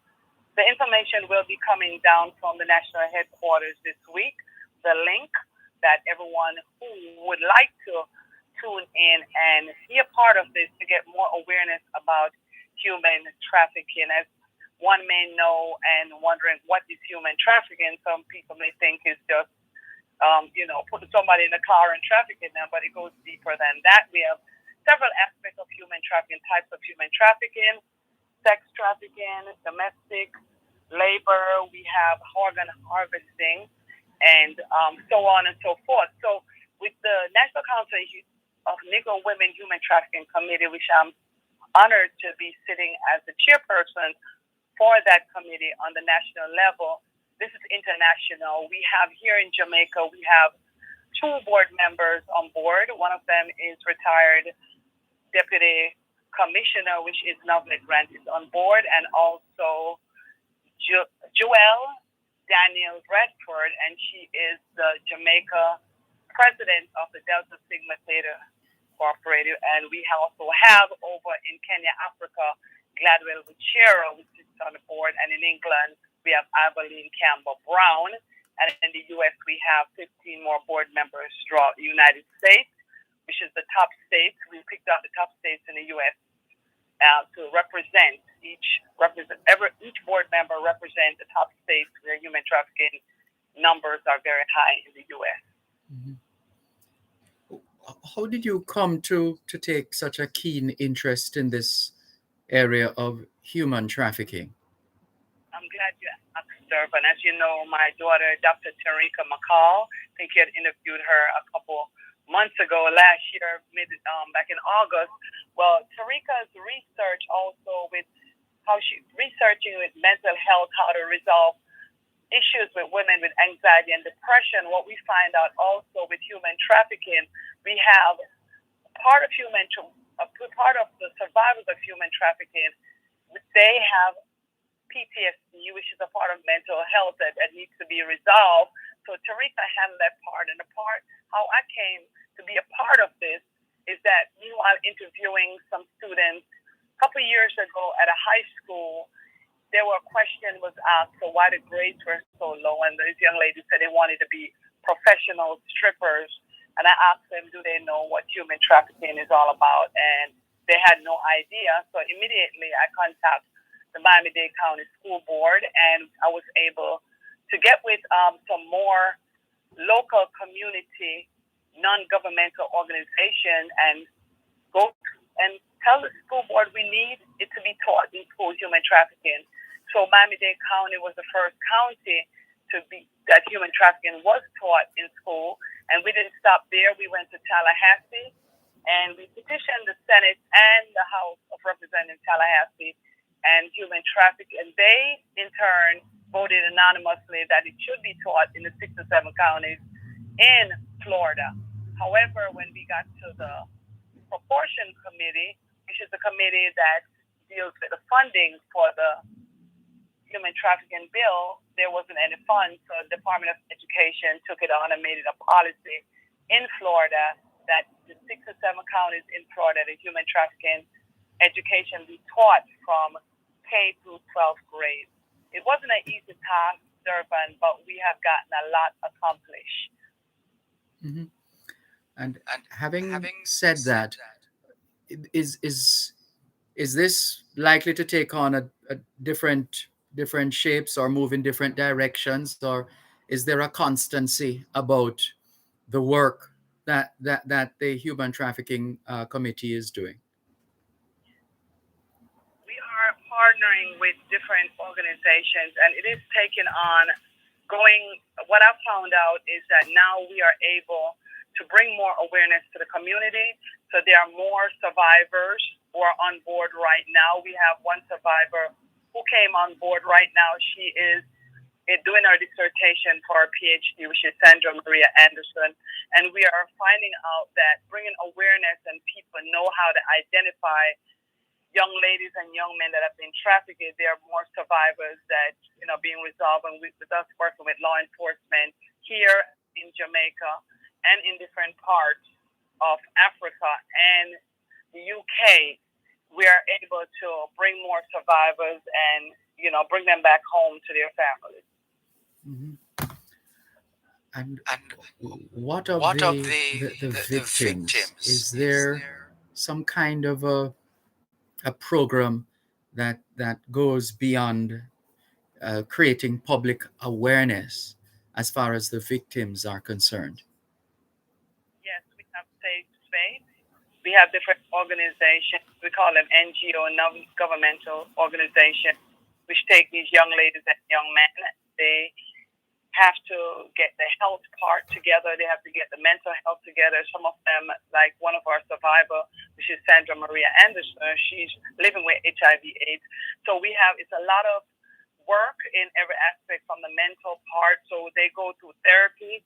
We try to get them back into school where they get the education, try to get them back with their families. But what we find out is at home, there's a breakdown in the home. And when there's a breakdown in the home, the children tend to stray away and get caught up just to make an extra dollar, to get caught up and don't know what they're getting caught up in. So what's going on right now, to my listeners out there, be careful of your children, because they also have students in school who is grooming these young ladies and young men. Most of these ladies, 90% of these ladies who are caught up in human trafficking, but they're using the students to groom them, and then they get exploited by the dons. Mm-hmm. And is there a resource center virtually, a website that those listening to us and wanting to learn more about human trafficking can go to? Right now, with the National Council of Negro Women, we have ncnw.org. You can find some information there. And also, we work with the local, we have the human trafficking hotline also. And you go online and you put in human trafficking hotline, you have a hotline number there. It's 1-888-347-8872, which you can dial if you see any signs of human trafficking. But there is also, you could go in and put www.humantrafficking.com and you'll get some information about the human trafficking. And ncnw.org is our national website for the National Council of Negro Women. And is the work on human trafficking essentially consuming most of your time as far as voluntary work is concerned, or is it a case of just playing your part in as many ways as possible and not just in the area of human trafficking? Well, my main focus now is human trafficking because they appointed me to that position. But Dervan, I delegate. I'm a great delegator. Thank God for that. So most of my work, I have a great team. I have 18 persons on team members. So I delegate the work. And due to COVID-19 right now, we do a symposium like every month. We have online symposium throughout the U.S., throughout Jamaica. We have, since we can go virtual, we do many symposiums and webinars on human trafficking. As I stated, there are about 5 types of human trafficking, but the most common type of human trafficking is sex trafficking. But the domestic and the child labor, the domestic in Jamaica here is high on the domestic side when persons may migrate and come to the U.S. and working for minimum wages or less than minimum wages. Sorry. There's just so much to learn. Hold the line there, please, Sandra Gibson. Tell us some more after the break.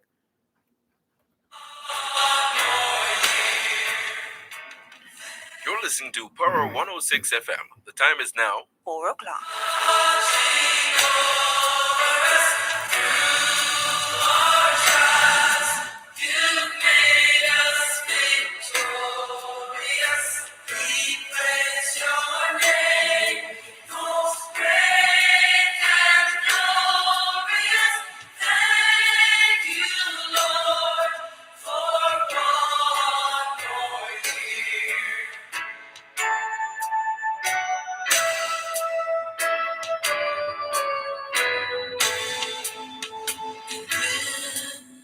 Let's go. Sandra K. Gibson, that's Gipson, our special guest at this time on today's edition of your program, Both Sides of the Story, Power 106 FM. She is vacationing in Jamaica, normally resident in Florida, right, Sandra Gibson, Florida? Yes, Miami, Florida. Mm-hmm. And she's been sharing with us her work. Mm-hmm. I must say that. Shout out to my president, Dr. Rosemary Lewis. Absolutely. We join you in shouting out Dr. Rosemary Adamson Lewis of Jedias. And so you've been sharing with us your work with on the subject of human trafficking. And I think I can hear your readiness to share information in relation to human trafficking to whoever will listen, which is a good thing, and we're happy to be able to provide a platform. Apart from saying hi, this conversation was just supposed to say hi. It was just supposed to be about saying hi, but we've learned a lot in the short space of time you have been on. I'll give you the opportunity to pick up where you left off as you were going through some of the mechanisms when it comes on to human trafficking. Well, let's start with the domestic servitude, part of human trafficking. So how that works, you may have an immigrant who's brought to the U.S., staying in a home, working round the clock, and just working for shelter, but just to, barely just getting food and shelter, but not getting paid. That's a part of trafficking also. Another part of trafficking is the organ harvesting, and we have that on the island here, and that UK, that is big in the UK, where children are coming up missing, and what they do is to take the kidneys out and different organs, and those organs are sold on the black market, right? And so plenty money. So people are in line waiting on a kidney or waiting on a heart and so forth and so on. So they can purchase it on the black market for plenty money. So sometimes persons come up missing and they find the body and it's missing, the heart is missing, the kidney is missing. So that's a part of trafficking, also the organ harvesting. So we have sex trafficking, we have domestic servitude, we have the child labor, and we know the child labor is chiefly like in China, where they have the children instead of going to school, and in Africa also, instead of going to school, they have the children working for nothing, pennies or nothing at all instead of them going to school. So that's part of human trafficking. So it's not just only sex trafficking. Mm-hmm. The sex trafficking is the prostitution part where they groom the young ladies or the young men and then they exploit them, right? They get caught up in it and then they're placed in the street to work, and the monies go to the don or the pimp, and he keeps the money and he pays them a little, and it's a big turnover. It's a $150 billion a year business, and the human body and a human being can be recycled over and over and over and over and over. So.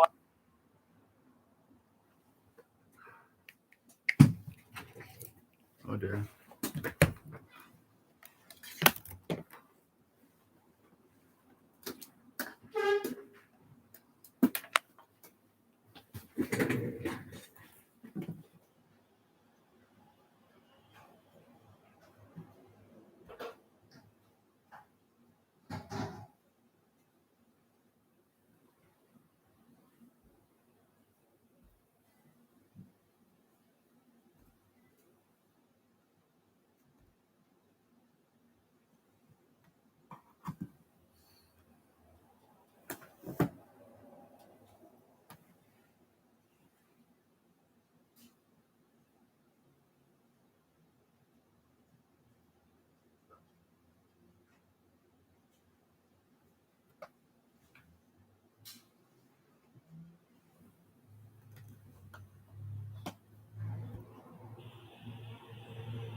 Yes, sir.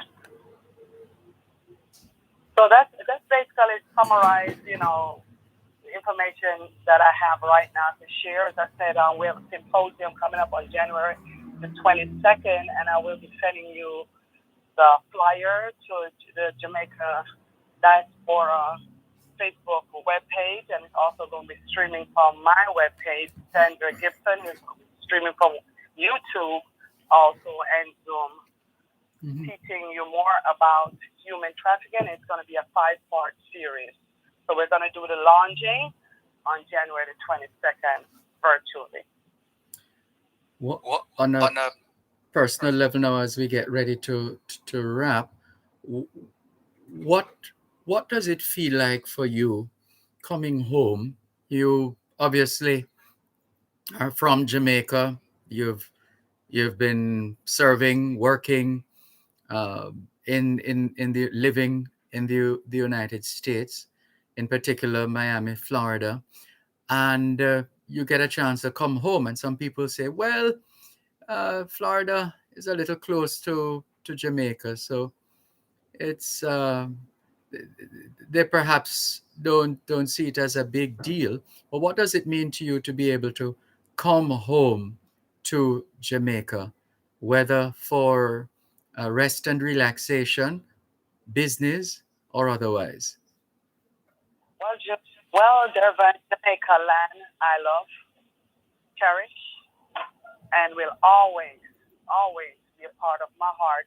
I love Jamaica, and I am happy to be home, and I'm always ready to come home, either business or pleasure, to see the progress that's going on in Jamaica, and to be a Jamaican, and to be the first Jamaican to be appointed on a national organization, and to be the first Jamaican to be elected in the state of Florida for this national organization.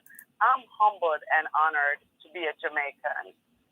Yes. And to come back home and to bring back home what I have learned over the years of being in America, and to come back home and to sit and eat a piece of roast food with my family with some ackee and sausage. Of course. And I have a cousin who he's a doctor up there, Dr. Paul Mitchell up at UC. Due to the COVID, I just seen him go in and out the house. But, we know everyone has to play their part, but I am truly honored and blessed to be a Jamaican. And all Jamaicans who are listening today, you should be honored and be proud to be a Jamaican, because so many people want to be a Jamaican. Mm-hmm. Yep. There's no question about that. We have quite a lot of wannabes, wannabe Jamaican. Well, well, nothing wrong with that. Nothing wrong with that at all. And we're happy to welcome them into the fold as friends of Jamaica or otherwise. And for you now, in terms of your outlook for 2022, especially in your area of interest, which you have shared a wealth of information on since you've been on the program. What's the outlook for 2022 as far as the fight against human trafficking is concerned? One of our goals is to reduce the numbers. The numbers are high in human trafficking, and if we can get those numbers down in the top 10 states in the United States and also in Jamaica, if we could work with law enforcement and the non-governmental agencies and bring the numbers down, that's one of our primary, that's our number one goal. I don't remember if you said it. Sorry to cut you, but have you been invited or have you made any submissions to the local body here in Jamaica on the subject of human trafficking? As a matter of fact, I just got an email today from the Consul General of Jamaica, Oliver Mayer, along with Female Development World Organization with Laverne Deer for a National Day of Prayer on Human Trafficking. So we do partner with different organizations in order to bring awareness to human trafficking. And I pray that the Jamaica Diaspora Conference, which I think we talked in 2019 when we had, I pray that this year, things will get better by June or July. We can come down for the Jamaica Diaspora Conference, and we can, go back up to UTEC and do our thing that we did the last time, did our webinar, Oh yes, I remember it. It went supremely well. I remember that distinctly. Yes, definitely. So it's a joint forces. One person or one organization cannot combat this giant. So we partner with different organizations, and in order to bring more awareness to the community about human trafficking, as I said, my goal, and the organization goal is to reduce the numbers, to get the numbers down. Mm-hmm. And how do you think you're doing in that regard? Well, right now, what we do, we check the stats. We check in with law enforcement, and law enforcement give us the stats, and we try to get stats every quarter. So since the year just started, we will get the first quarter will be the end of the first quarter, will be the end of March, and we'll see how the numbers look for Florida and Texas. The numbers are high right now. New York is high. Texas, New York, Florida, Georgia. And the states with the borders, the numbers are high. Because if you look at Houston, if you look at Texas, we have a border, the Mexican border. So those numbers, you have a lot of trafficking going on. And if you look at Florida, why the number is high, we have the most strip clubs in Tampa, Florida. And you look at California, the numbers are high because there's a border there. And wherever you have a big event like the Super Bowl, it's going to be in California this year. So our law enforcement, a lot of boots going to be on the ground, as we said, in California next month for the Super Bowl. Because wherever you find a big event, if it's the World Cup or it's a Super Bowl or whatever big event is, that's a breeding ground for human trafficking. Yes. Well, it sounds like it's a lot of work, but I just know that you embrace it wholeheartedly and are encouraged and motivated by the stories so far of those who have survived and are still surviving. In fact, have gone beyond surviving and are thriving right now. Again, sorry, go ahead. Have an opportunity to bring Sandra Maria Anderson on. Sometime one day this month, we will make some arrangement where she, as a survivor, will have an opportunity to speak and tell you about her story, how she was able to escape. She was trafficked from the age of 13 to the age of 21. And Sandra is doing her dissertation for a PhD right now. She's an author, and I'm so proud of her because she came a long, long, long way. See, that's exactly what I'm talking about. That with that kind of a story. Hold on one moment. Let's see if we can.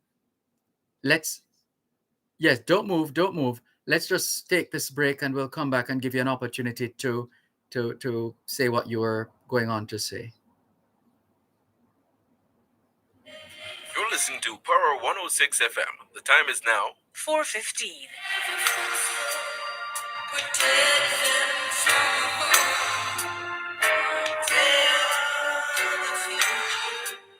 Let's go.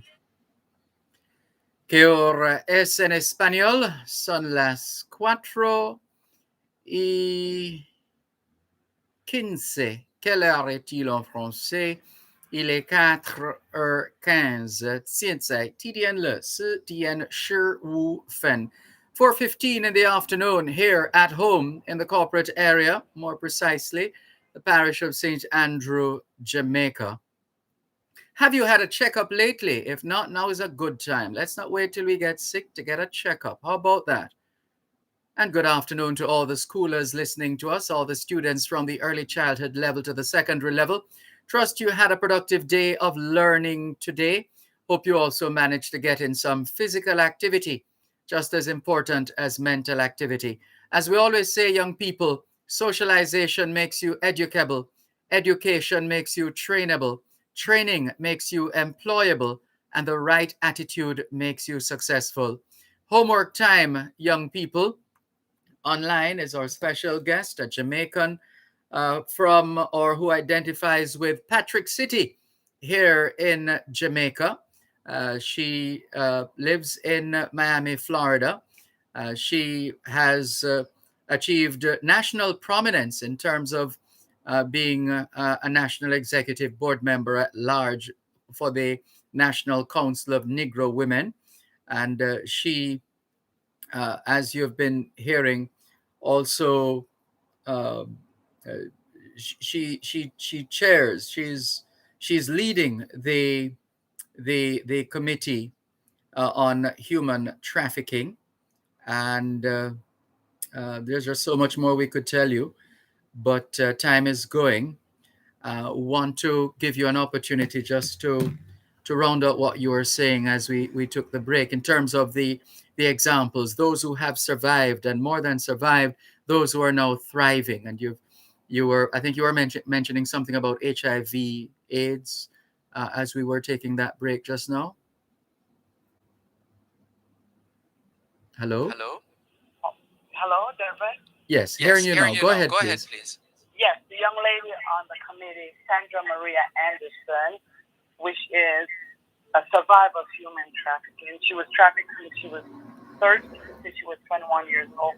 Trafficked first by her parents, and then she was trafficked by some pimps. And Sandra has extremely, leaps and boundaries. She's the author of a book. She is a co-host for a movie. And she is on her way. She's doing her dissertation right now. She's a PhD candidate, a dissertation for being a doctor. So we have her story that we would love for you to bring her on. You let me know when you want her to come on to share her story of her comeback. And she will tell you it's just the grace of God why she's alive and she's living with HIV/AIDS, because while she was trafficked, she contracted HIV/AIDS. Mm. Oh wow! Yeah, that's I can well imagine what relating that story is like and has been like for her. we trust that she'll uh, I mean, she sounds like a very strong, brave lady, and we trust that she will bring some of that strength to bear on an interview on this program as we seek to play our part in creating a greater level of awareness with respect to human trafficking. I see you're getting some support here on Facebook Live from Robledo Black Pearl Michelle. She says, Dervan, excellent point. I knew of a situation years ago where an offer for employment in the US was in fact an attempt at trafficking, a grassroots movement to help detect the signs and to create a safe harbor for Jamaican women who may find themselves in this situation in the US would be helpful. So that's from one of our regular listeners, Robledo Black Pearl Michelle. So for, is is there? I think you shared with us a couple of options for people who would like to learn more or to connect or to get information. Now would be a good time because here's Robledo Black Pearl Michelle asking or suggesting that a grassroots movement to help detect the signs and to create a safe harbor for Jamaican women who may find themselves in this situation in the US would be helpful. But that's a kind of net you offer, isn't it? Hmm. Absolutely. Yes. That's what we do. We bring awareness to human trafficking through, I said, we used to have before COVID to do the in person, but now we do virtual where we have the webinars and the symposium each month live on Facebook, YouTube, and we stream it also from a national website, ncnw.org, regarding human trafficking, 20 aspects of human trafficking. As I said, a lot of persons, as a young lady pointed out, and God bless her, is that a lot of persons think it's just sex trafficking. They don't know about the domestic labor also, servitude, domestic servitude, and also the organ harvesting. So it's good. Education is a wonderful thing. Awareness is great. Knowledge is power, Dervan. Yes. Yes, indeed. And that is one of the stingers we play on this program, both sides of the story. Knowledge is indeed power. An opportunity now, well, I usually feel a little guilty when Jamaicans come home and I'm inviting them to do interviews because I'm thinking, goodness, give the people a break. But I'm grateful that your passion is such that you have been able to and you've been prepared to share with us on this subject, this life-changing subject of human trafficking. I want to give you an opportunity as we wrap now to say your thank yous and convey your message or messages to those listening at home and abroad. Yes, Dervan. I would like to say thank you for my cousin Arlene Darby, who has been so gracious to me, and I'm just having a wonderful time with her. I haven't seen her since 1970. It's been a minute. You can't you It was one of you can't be serious. Did you say since 1970? Whoa. it's been a good minute. We got separated when we were like about 6 years old, and I've been trying to find her, but thank God I was able to connect back with her in September when I came here for the short visit, and I'm back here now, and we're together for life now. So it's a great union, and also want to give shout out to my family down there in Clonmel, St. Mary, the Christie family, the Mitchell family, the Lehman family, and my family up in Red Hill, St. Andrew, the Stewart family. I want to just give them shout out, and my people back in the States, Dr. Alan Cunningham, the global diaspora leader for Southern USA, and Council General Meyer, and my lovely president, Dr. Rosemary Adams Lewis, Jamaica Diaspora USA, and to my lovely daughter, Dr. Tarika McCall, and Darrell McCall, and Kevin McCall. Well, and thank you, mhm, Dervan, for yes. giving me this opportunity to share my passion and my purpose on this planet. Thank you so much. Well, it's it's the least we could do. After all, we like to say on this program, you're the one doing the heavy lifting, where we just feel so honored and privileged to be able to share your story with Jamaica and the rest of the world. Well done, Sandra K. Gibson. It's been a pleasure. Bless you too. Take care. Sandra K. Gibson sharing with us here on your program, Both Sides of the Story, Para 106 FM, on the subject of human trafficking. You heard her, you would have detected her passion on this subject, and we look forward to keeping this issue alive as the program progresses. She serves she has served at the national level, as you've heard, for the, the National Committee. Let me make sure I get it right. The National Council of Negro Women Incorporated. And she has been serving as the chairperson for the Human Trafficking Awareness Committee of that same organization, the National Council of Negro Women. We salute her. That's another Jamaican serving Jamaica, Jamaicans, and indeed the rest of the world, and doing it the way the national pledge urges us to do, to play, as we like to paraphrase it, to play our part in advancing the welfare of the whole human race. But invariably, we have to say, pass and christening picnic fuss in terms of that disclaimer. And if you think something is wrong with that, just remember what we're told by the flight attendants before takeoff. In the event of an emergency, the oxygen masks will drop from the area above our heads, and we should put on our mask first before helping others. That's the idea. That's the spin we're putting on pass and christening picnic fuss. Thank you very much once again, Sandra K. Gibson. And let's continue with more on your program, Both Sides of the Story. Poro 106 FM, still streaming live on the Gleaners website, go-jamaica.com, live on your smart devices all over the world, and taking your calls on 876 922 4112 to 5. 876 922 4112 to 5. We want to do a couple of things here. Let's see if this will allow us to write. We thank Dr. Dunn in Skokie, Illinois, for sharing with us an extract from the International Journal of Infectious Diseases.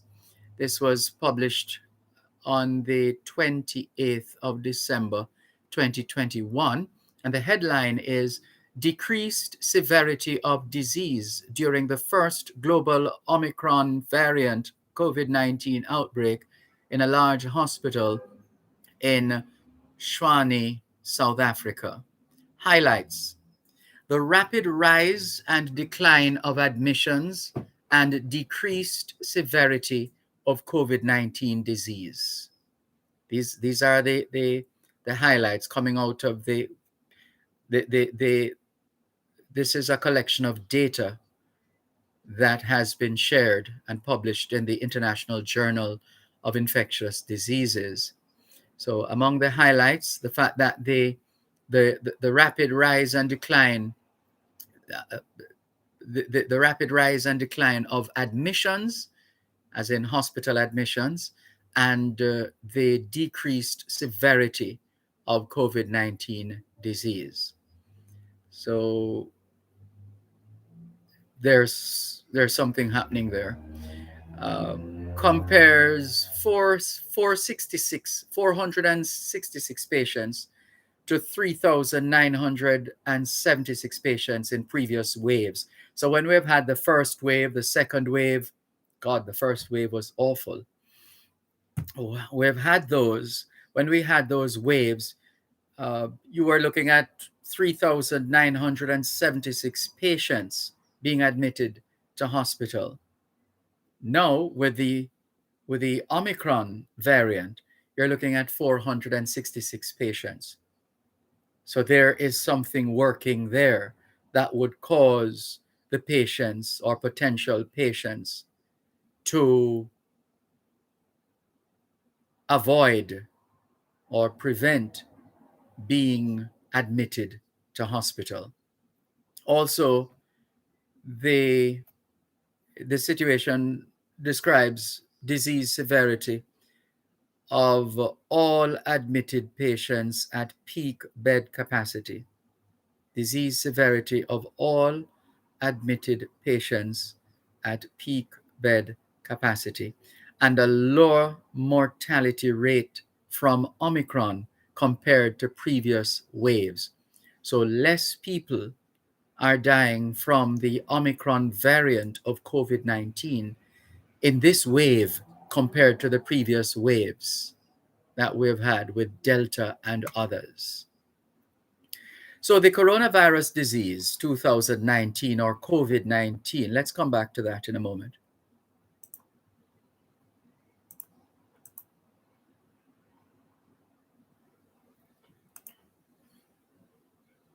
$4:30. Come back. Right, so here is, well, let's do this. ¿Qué hora es en español? Son las 5:29. Quelle heure est-il en français? Les 5h moins 29. Tiens, tidian-le. Wu dien cha ar shur jiao fen. 29 minutes to 5 o'clock in the afternoon here at home in the parish of St. Andrew, part of the corporate area in Jamaica. Do you know where your children are? Are they where they're supposed to be? Doing what they're supposed to be doing? It's a good time to check up on the children. A good time for us to continue with more on your program, Both Sides of the Story, Power 106 FM. So here's a bit of background, and this is from the information shared with us by Dr. Dunn in Skokie, Illinois, and published in the International Journal of Infectious Diseases, made available online on the 28th of December 2021. The coronavirus disease 2019, COVID-19, first reported in Wuhan, China in December 2019, is a global pandemic that is threatening the health and well-being of people worldwide. To date, there have been more than 274 million reported cases and 5.3 million W-A-N-E, Shwane, in Gauteng province, South Africa. So the Omicron variant first documented in the city of Shwane, Gauteng province in South Africa on the 9th of November 2021. And that led to exponential increases in cases and a sharp rise in hospital admissions. The clinical profile of patients admitted at a large hospital in Shwane is compared with previous waves. So that's what is being done in this this article. The comparison, they're using what has happened since the onset of the Omicron variant in the city of Shwane, Tshwane, Tshwane, city of Tshwane in Gauteng province. And so they're looking at, they're comparing the clinical profile of patients admitted at a large hospital in Tshwane, Gauteng province, South Africa, and comparing the numbers with the previous COVID-19 waves. 466 hospital COVID-19 admissions since the 14th of November 2021 were compared to 3,976 prior admissions since the 4th of May 2020. 98 patient records at peak bed occupancy during the outbreak were reviewed for primary indication for admission, clinical severity, oxygen supplementation level, vaccination, and prior COVID-19 infection. Provincial and citywide daily cases and reported deaths, hospitalizations, and excess deaths data were sourced from the NICD, the National Department of Health, and the South African Medical Research Council. Deaths and ICU admissions were 4.5% versus 21.3%, and 1% versus 4.3%. The length of stay was 4.0 days versus 8.8 days, and the mean age was 39 years versus 49 years for the Omicron and previous waves, respectively. Admissions peaked and declined rapidly, with peak bed capacity of 51% of highest previous peak. 62 patients in COVID-19 wards had incidental COVID-19 following a positive SARS-CoV-2 PCR test. And it goes on. So let's just jump to the conclusion. The conclusion, there was decreased severity of disease in the Omicron-driven fourth wave in the city of Tshwane, its first global epicenter.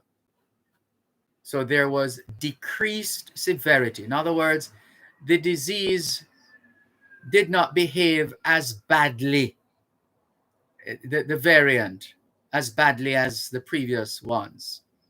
There was a decrease. There was decreased severity. It wasn't so harsh. It wasn't so terrible. It wasn't so awful.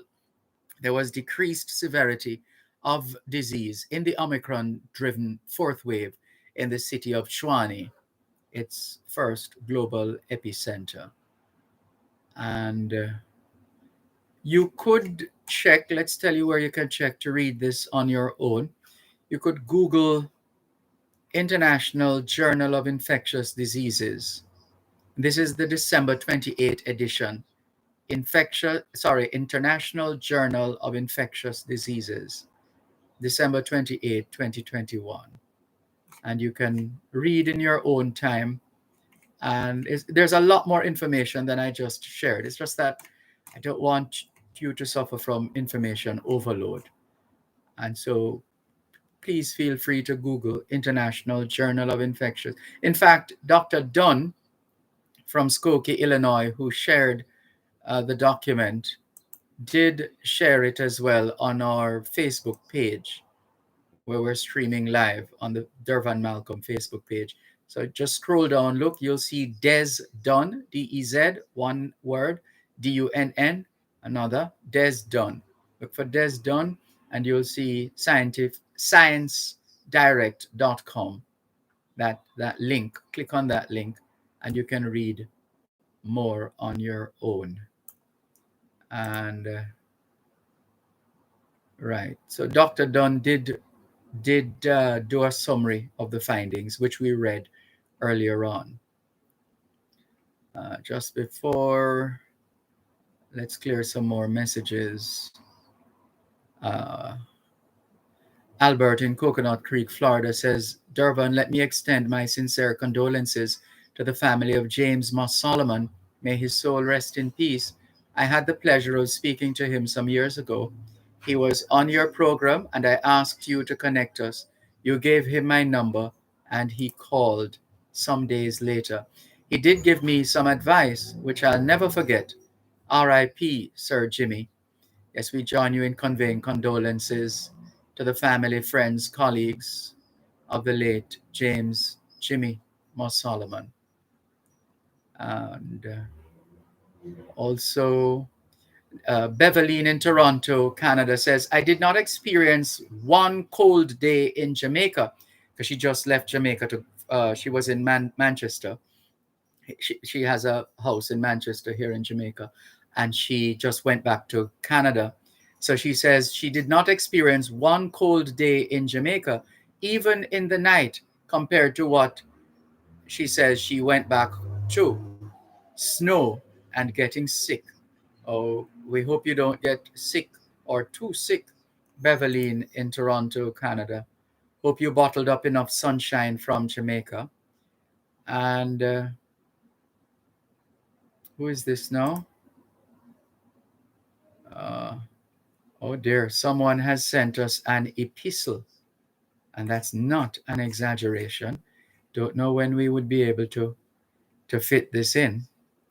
We'll have to look at it as well. It seems rather loaded. We'll look at it at another time. But in the interest of time, let's clear some other messages. We've been neglecting our viewers on YouTube in terms of reading their messages. Natalie Winter says, "Hi, good afternoon, all. It pays to do wrong. That's why they want to become strippers in Jamaica. The same thing, some companies pay less than strippers. That is why human trafficking can't end." Natalie Winter says. She goes on, "In Jamaica, human trafficking takes many forms. If there wasn't their big market for this type of business operations, it would not take place." And she goes on to say, "Hi, the lady talked the truth. Things. I'm not surprised with the intermission because one, you are in that business operation. You can never really change. Hi, jail or human trafficking, you choose. Hi, jail or human trafficking, you choose," says Natalie Winter. Hello to our friends from Therapeutic Wellness Therapy. Good afternoon, Sir Malcolm. Late for class tonight, listening from Manchester, UK. Thank you very much for joining us. What time is it now? 9:41 p.m.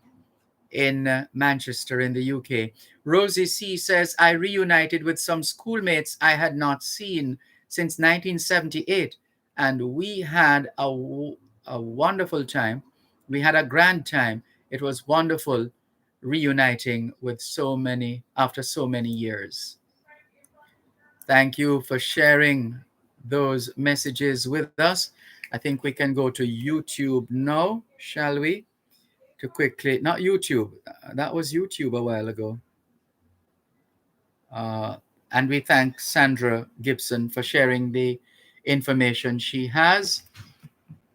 We will reach out and act accordingly. Thank you. Uh, just before the break, let's see, who is this now? Somebody is sharing. Oh, hmm.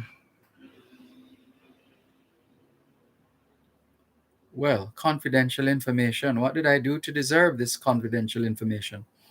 17. Oh, 17 years ago on this date. 17 years ago.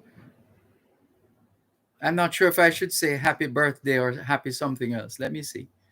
What is this now? Oh, Ellie. Oh, I see. Well, I don't think you want me to publicize this information.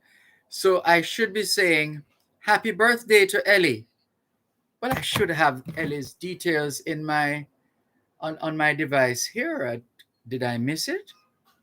Well, if I did, my apologies, Ellie. Hmm. Yes. Well, you can help me there, Nicola, in Central Jamaica. Give me a hand up in that one, please. Cuban in Georgia says, "Good afternoon, Sir Malcolm. Just got my third jab and the flu shot." Oh, so you're super boosted then. Cuban in Georgia. Thanks for sharing. Curtis in Claremont, St. Anne says, "Good afternoon and Happy New Year to you, Sir Malcolm, and everyone everywhere. Wishing you all the best life has to offer, spiritual and financial. Wishing you all a long and productive life. It's a privilege to be alive today," says Curtis in Claremont, St. Anne. He says, "I believe in the one true God Almighty, the one who says light, or who said light and there was light. Thank you very much, Curtis. Clarky Bless in Huntstown, St. Mary says, good afternoon, Mr. Malcolm. Happy Tuesday to you and your listeners. With the level of vaccination in the USA, how the virus is spreading so fast. 1 million cases in a day. Lord help us. We in Jamaica have to be on our double guard. Clarky Bless in Huntstown, St. Mary. I did read that story this morning. Clarky Bless in Huntstown, St. Mary. Frightening, really very frightening. But we trust and hope that the people of the United States of America will pull through and survive this fourth wave. And let's leave it there for now.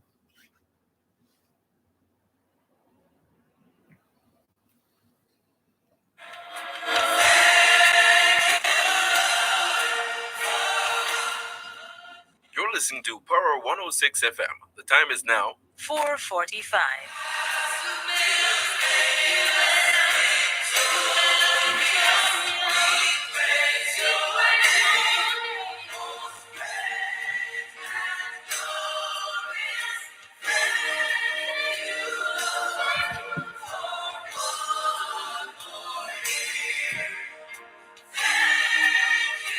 Let's go, studio.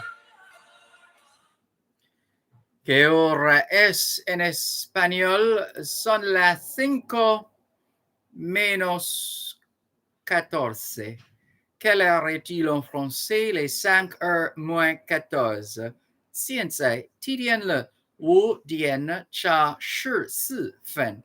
14 minutes to 5 o'clock in the afternoon here at home in the parish of St. Andrew in the corporate area, Jamaica. Good afternoon to all working Jamaicans tuned into both sides of the story here on Power 106 FM. It's a good time for us to ask ourselves, how productive have we been today? How productive have we been today? Elect Bishop Linton says, greetings to you too, Elect Bishop Linton. And tuning in from Jamaica says, Elect Linton, Bishop Linton. Barbara Albert Lewis says, listeners, do a Google search of her name and you'll all be pleasantly surprised of her and her family's contributions to the USA. And the best part is that she is the niece of my paternal great-grandfather, says Albert. Thank you very much for sharing, Albert, in Coconut Creek, Florida. And we were just talking about the Omicron variant and 1 million cases in a day in the United States of America. And here's a reminder, a sobering reminder, that Jamaica ended 2021 with 1,463 murders. Jamaica ended 2021 with 1,463 murders. And that's pretty close to the highest. I don't want to give you the wrong year. What year was that? 2000? Was it 2005? That figure at the time was 1,000, close to 1,600, I believe. Shocking, shocking. We have to do better than this, though, really and truly. Blessed Child 1225 says, I'll tell you how. My husband is hanging out with his friends whose wife contracted the Omicron virus. He's a cop. She's a correctional officer. He said they went to the doctor, was confirmed, yet up and down all over New York like clowns, want to come home. I kindly reminded him, stay right where you are. Nothing personal. SMH. Shake my head. All right. Thanks for sharing. On our WhatsApp line 876-365-3346. 365. Richie Nebar, we're just seeing your message. We didn't get a chance to listen to it beforehand, and I don't think we'll get a chance so to do. And therefore, let's look forward to tomorrow, all things being well, and hopefully at that time we'll be able to air your message. Thank you very much. 876-922-4112-5. And there's a message as well from, there's an email. I think this one is from, this is from the Ministry of Culture, Gender, Entertainment and Sport. And the headline is Grange mourns IOJ Chair Moss Solomon. And the story, of course, the Minister of Culture, Gender, Entertainment and Sport, the Honorable Olivia Grange, has paid tribute to the chairman of the Council of the Institute of Jamaica, IOJ, James Moss Solomon. The minister says, we're deeply saddened at the passing of James Moss Solomon, the chairman of the Council of the Institute of Jamaica. He was one of our great business leaders, and we recently appointed him to chair the council. Quickly, Jimmy started a process to make the IOJ more nimble and responsive to the people of Jamaica. The IOJ and the ministry will miss his leadership, but we will continue the necessary transformational work that he started. Jimmy was also a creative with extraordinary talent. He was an excellent bass guitarist and keyboard player, and once led a band that included Dr. Agri Irons. I remember that. I join with all those who mourn the passing of this outstanding Jamaican today. Keep his family in our thoughts and prayers at this time. That's a press release from the Ministry of Gender, Culture, Entertainment, and Sport. H. Morgan in Birmingham says, hi, Dervan, Happy New Year. Hope this can be a better year for the nation. Now that 1463 murders you referring to, that us, we are the ones who know about us. We are the ones that know about. I'm pretty sure there are more which did not. Or you're suggesting that these are only the murders that have been brought to public attention. There are likely to be more. I'm not in a position to say one way or another, but these are the statistics from the police. 1,463 murders in Jamaica in 2021. And we are not in a civil war. But it's a contempt we have for each other, it seems. A serious contempt for each other. Richard Vera says, a stalwart of Jamaican business, industry, and so much more. R.I.P. Jimmy Moss Solomon. Yes, indeed. Condolences are in order. Natalie Winter says, hi, my goodness, Jamaica needs more hospitals in the country, one in each parish, and more equipment to prevent death. To prevent death. Okay. Thank you, Natalie in Washington Gardens, for your message. Hello, Alex Christian. Good to see you. Hi, Dervan. How are you doing? He says, good to see you, Alex Christian. Thank you so much for connecting with us. Hello to your parents as well, and the rest of the family. CNN is reporting serious challenges right now in terms of COVID rapid test prices are going up. That's what we're being told. I never get tired of hearing Dr. Sanjay Gupta. Let's hear him on this subject. And Florida Surgeon General Sanjay says that states should limit testing, specifically looking at his, and focus on high-value testing. I want to listen to some of this. We're going to be working to unwind the sort of testing psychology that our federal leadership has managed to, unfortunately, get most of the country in over the last 2 years. We need to unwind this testing sort of planning and living one's life around testing. Without it, we're going to be sort of stuck in the same cycle. What do you think about that strategy? Well, I mean, the original sin here is still that we have not been doing enough testing in this country. I mean, it's really hard to believe. 3 years now we've been talking about this, and going into the third year, and we still haven't been doing enough testing. I think what he's sort of reacting to is the idea that they're trying to justify, look, we don't have enough testing, we're not doing enough testing. Florida's positivity rate is 30%. I think most people understand when a positivity rate is that high, that means you're not doing enough testing. You're not nearly catching the number of people out there who actually are carrying this virus. Now, if you don't have enough testing, yeah, it makes sense that you got to sort of figure out who should most likely be tested. But the problem still is we need more testing.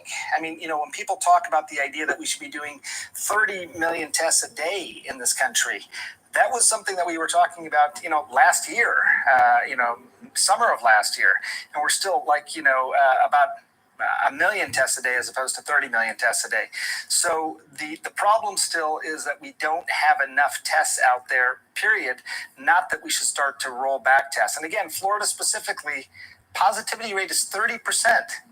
That is a clear indicator that not enough testing is happening. Just thought we'd share that update with you from CNN. At home COVID-19 rapid test kits were already in short supply at stores. And now a popular version is getting more expensive. COVID rapid test prices are going up. Oh boy. Will we ever get over this? Surely there is light at the end of the tunnel, and it's not a train. At least we hope not. Right here in Jamaica, we have had enough experience now. And I say enough, I know that's relative. But the point is, at the basic level, we've had enough experience now to recognize what we need to do and to do it consistently, quite frankly. Can we thank you once again for the privilege of serving you on yet another edition of your program, Both Sides of the Story, for today, Tuesday, the 4th of January, 2022. The moving finger writes, and having writ moves on, nor all your piety nor wit shall lure it back to cancel half a line, nor all your tears wash out a word of it. All things being well, Both Sides of the Story returns tomorrow afternoon, 2 to 5. Till then, this is Dervan Malcolm reminding all of us that every day is an opportunity to do better than yesterday. Take care.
listening to Power 106 FM. The time is now 5 o'clock. Comprehensive, powerful, and credible. Power 106 FM now presents a Yes, I simulcast remember of that. Radio Jamaica's I remember News that. at 5.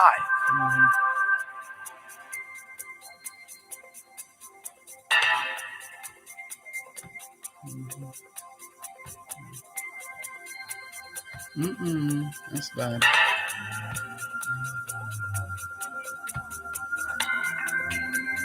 What?